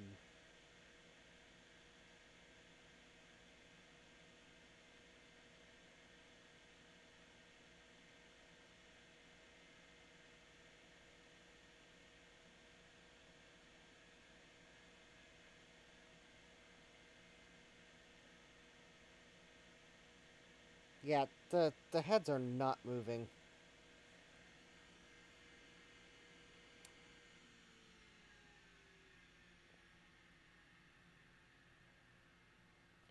Alright, so I'm going to power down. Oh.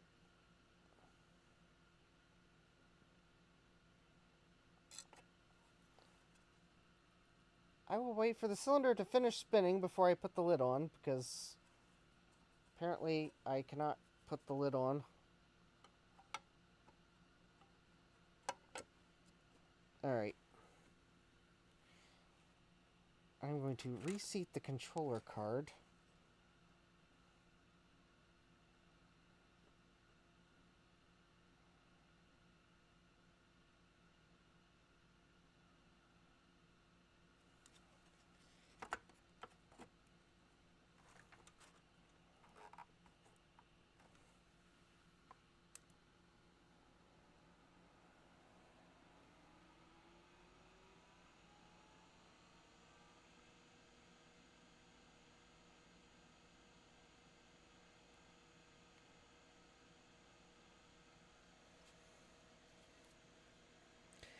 Okay. We'll try the...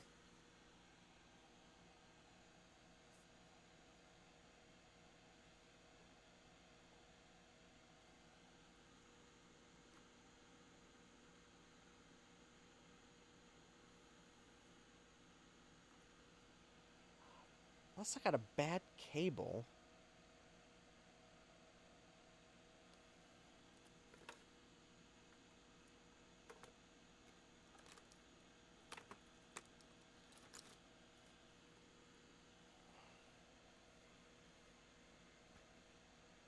Wait a minute. No, if I had a bad cable, then I don't think we would even get this far.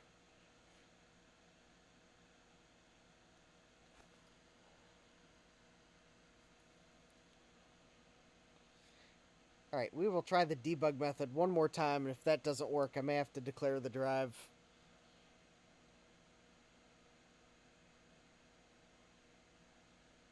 dead. Or, failing. I mean, I guess it's possible that maybe one of the write heads is failed. Maybe it worked enough to low-level format it during Dave's stream, and now when I'm trying to do it for real, it's going, no, I won't. Sorry.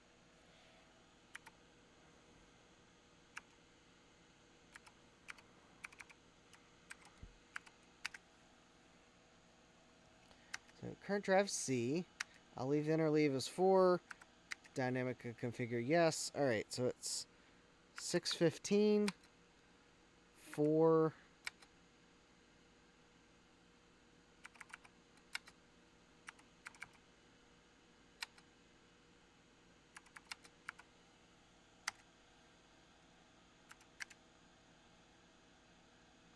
Could it be the card? I mean, it could be the card.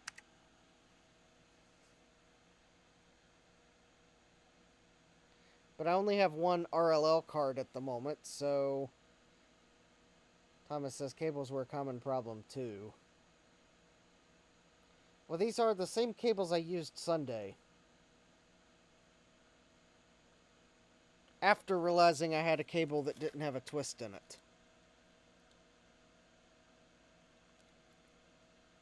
I am not using the cable that doesn't have a twist in it, because that did not work.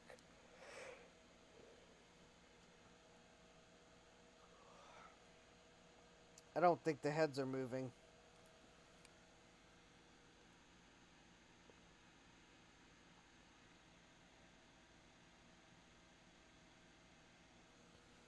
Alright, I guess...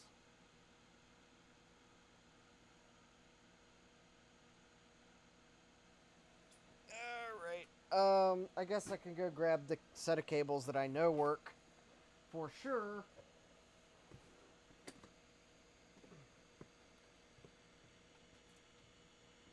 Because I set them with the drive that I wanted to use them with.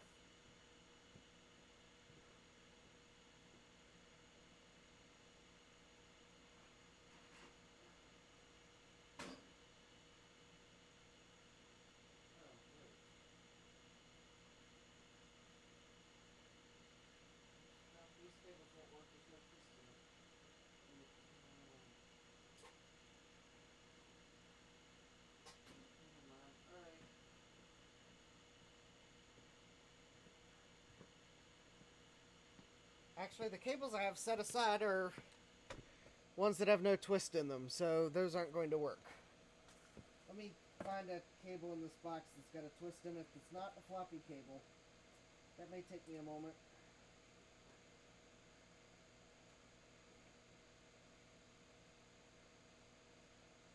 I think that's a floppy cable.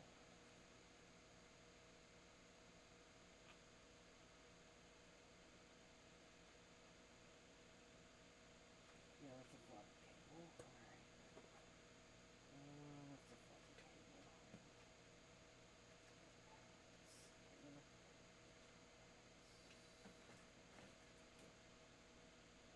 Floppy cable. Extender cable. SCSI cable. That's a SCSI cable.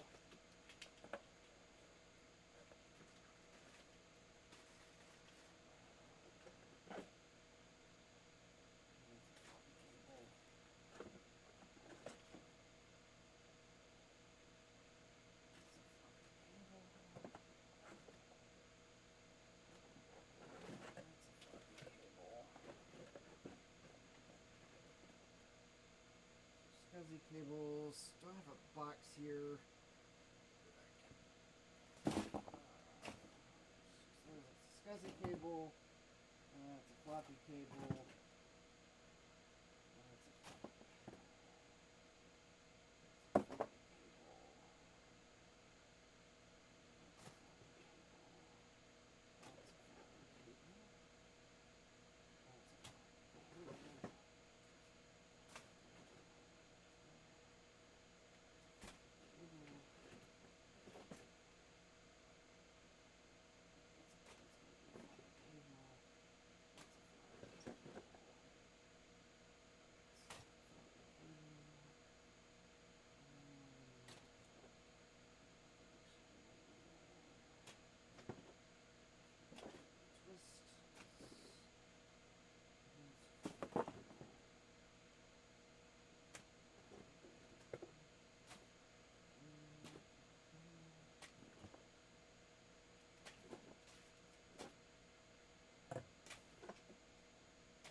Oh, there we go.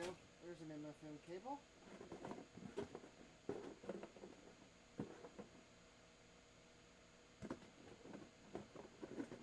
And there's an MFM data cable. Excellent.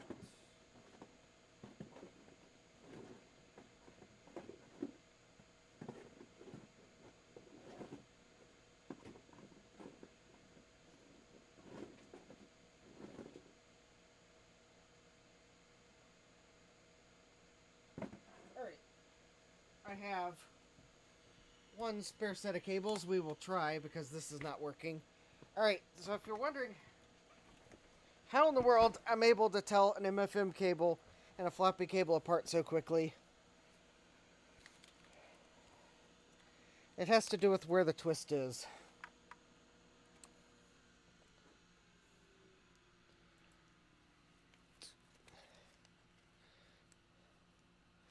So an MFM cable, the twist is in like 5 pins from the side.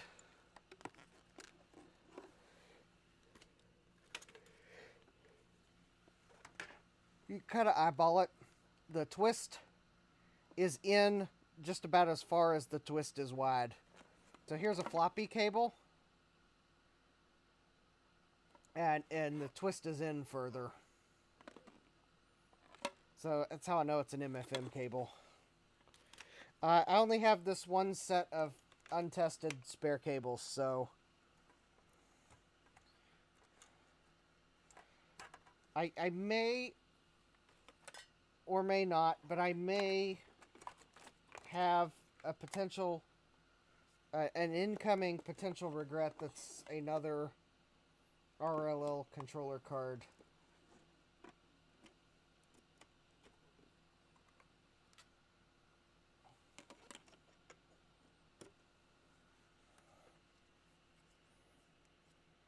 And if anyone would wonder why in the world someone might do such a silly thing, well, not everything's an 8-bit computer. Alright.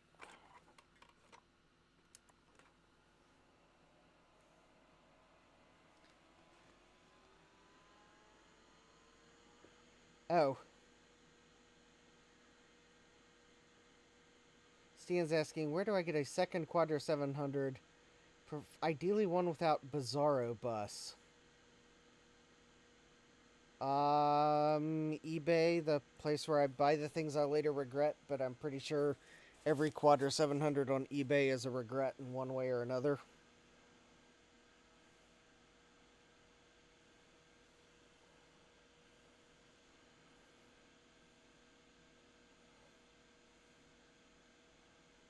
Oh, it would help if I actually had the bootable disk selected.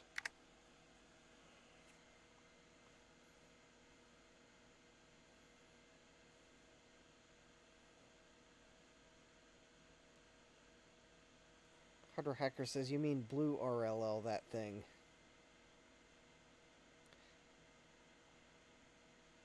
Thomas says, Quadra 700 are hard to find without a blown battery. There is no blue RLL at the moment. Stian says, my Quadra 700 works just fine, but for reasons I cannot explain, one new bus slot connector is mounted backwards. Yeah, I can't explain that either. I remember you showing me the picture. Oh, Hardware Hacker said someone mentioned Blue Scuzzy.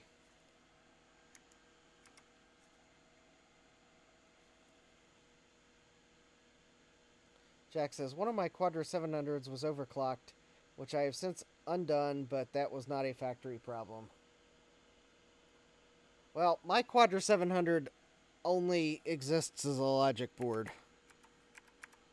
I had to take a 2VX and to give it a case.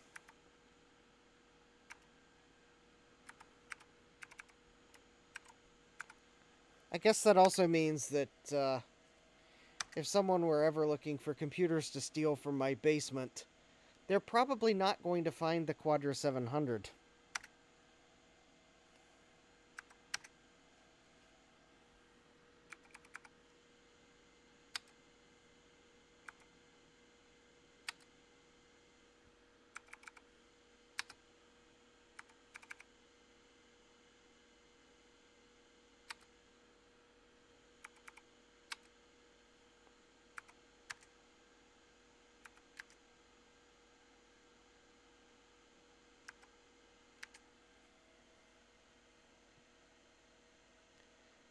Stian says, I may have a spare 2CI case because I lost the 2CI board that's supposed to be in it. Well, the problem with the 2CI case is the ports are in the wrong order.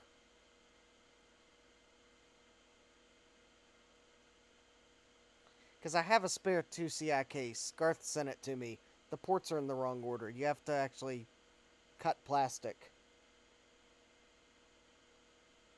The 2VX case is a closer match. All you have to do is cut out the where the AAUI port goes.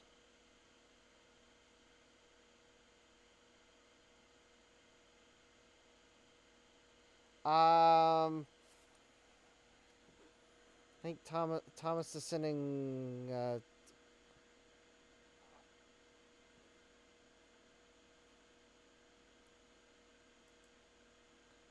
do not know why my computer is going so slow that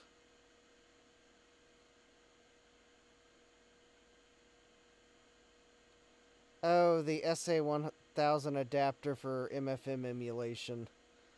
I saw this. They're kind of... Is this the one that's kind of expensive?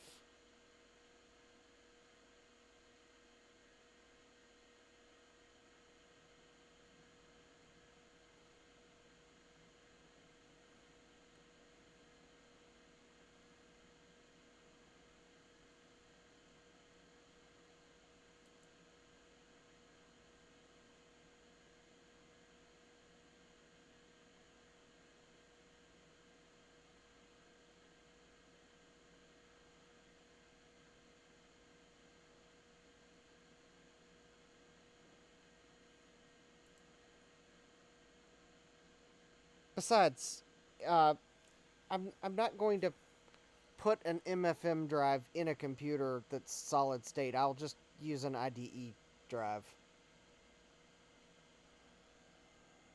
I think this drive is...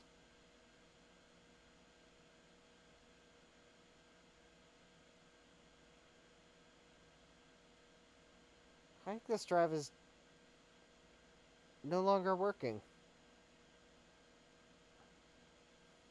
Yeah, I don't hear the heads moving.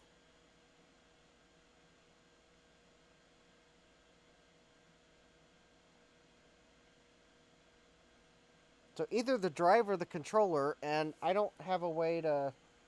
I don't have another RLL controller card, so...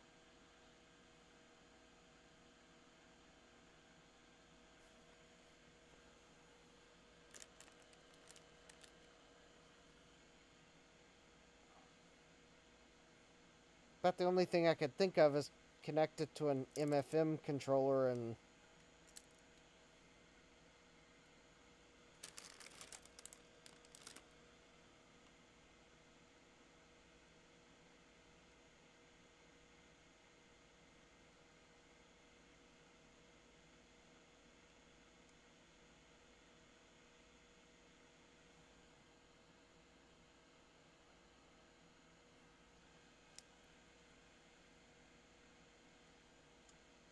Mike says you should only be doing data recovery on these old drives. Use modern replacement.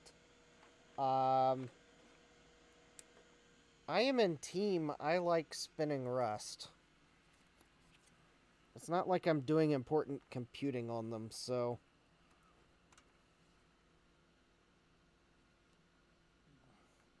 Alright, I am going to connect this drive to an MFM controller.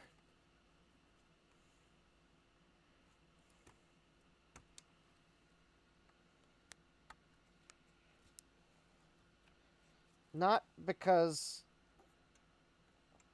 it's a long-term solution. An MP3 just does not replicate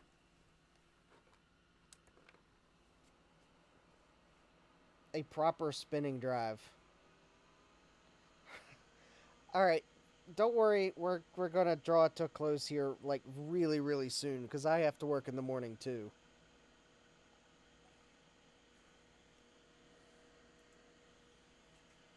I just want to see if...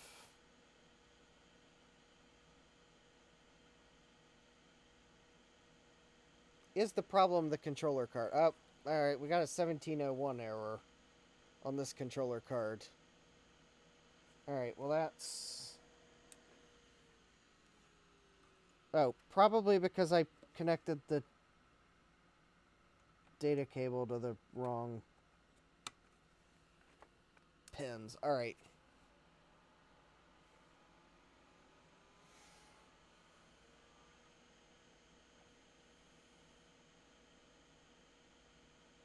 I did hear the head seek. Yeah, we're gonna finish here real soon. And we will be looking, hopefully looking at the 2SI on Thursday. That is, assuming I get parts from Mauser. Oh, well, that's a 1701 error. Okay. This controller card might not work.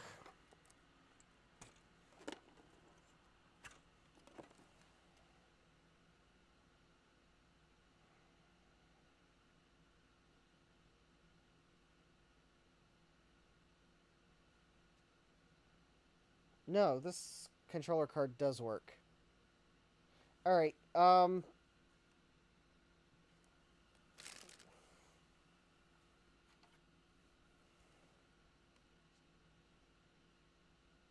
Alright, I think that's...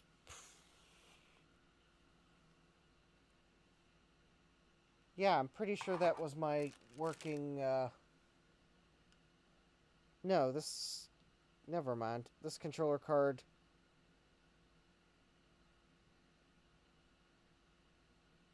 I don't know if I had it working. Okay, one more controller card.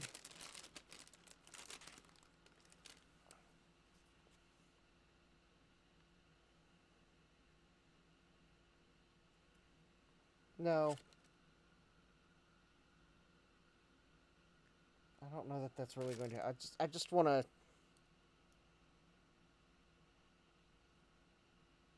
No, we're not going to try any more controller cards tonight. I'm like... thinking this drive is no longer operational. Alright, so...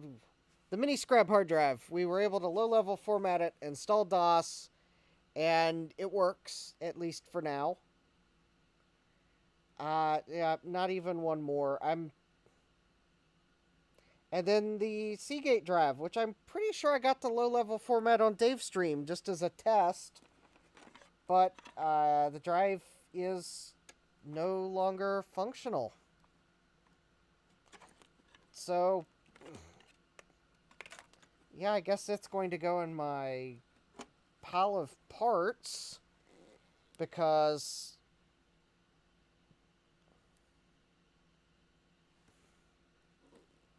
it's got drive rails on it. It's got a actual authentic faceplate. And theoretically I could probably put that faceplate on another, use it on another drive. So, yeah, and I need sleep. So, that's why we're not going to try one more. Uh, okay, if anyone's wondering, yes, the drive is terminated. And I know that's the correct terminator, because I browsed plenty of eBay photos to double check the termination photo. But it would seem as if this drive is no longer functional. So, yeah, I'm not sure exactly what might have happened to it between Sunday and today.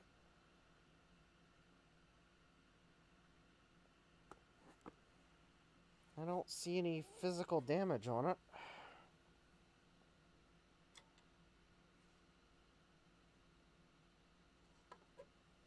So, I guess maybe one of the read-write heads.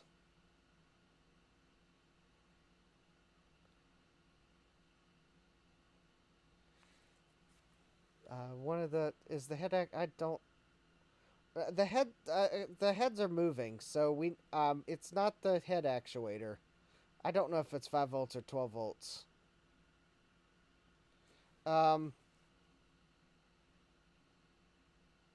Stan says it's not the heads, it's like the motor stops moving. Yeah, it's not the terminator.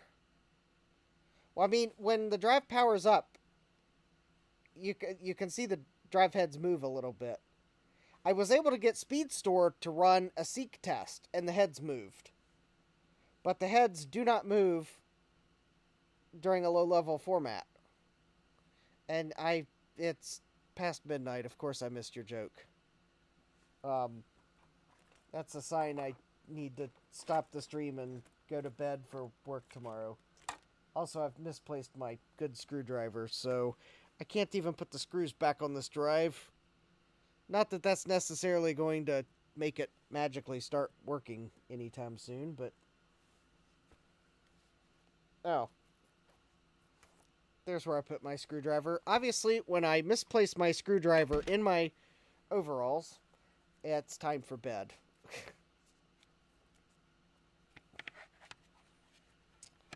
I think I was on track. Kind of pun intended, since we've been looking at hard drives. I was on track for finding that screwdriver in my overalls tomorrow at work. That would have been embarrassing. On track, disk manager? On track 0, yeah. So anyways, yeah, don't forget to smash that like button, subscribe and turn on notifications so you know when I go live next. Thursday, we will be looking at the 2 Psi, and hopefully my Mauser order comes in, because I ordered transceiver chips, because I'm highly suspicious that that might be the problem. It's the transceiver chips. And this time, I am fairly sure, like 99.9% sure, I ordered the correct ones. And yes, I went back and looked on Mauser's website to figure out why I ordered the wrong ones. And it's because their description... Harder Hacker, it's $4.99 Super Chat. The correct Terminator, Cyberdyne Systems Model 101. Haha! Yes. Anyways, yeah, I went back and looked on Mauser's website for the parts I ordered.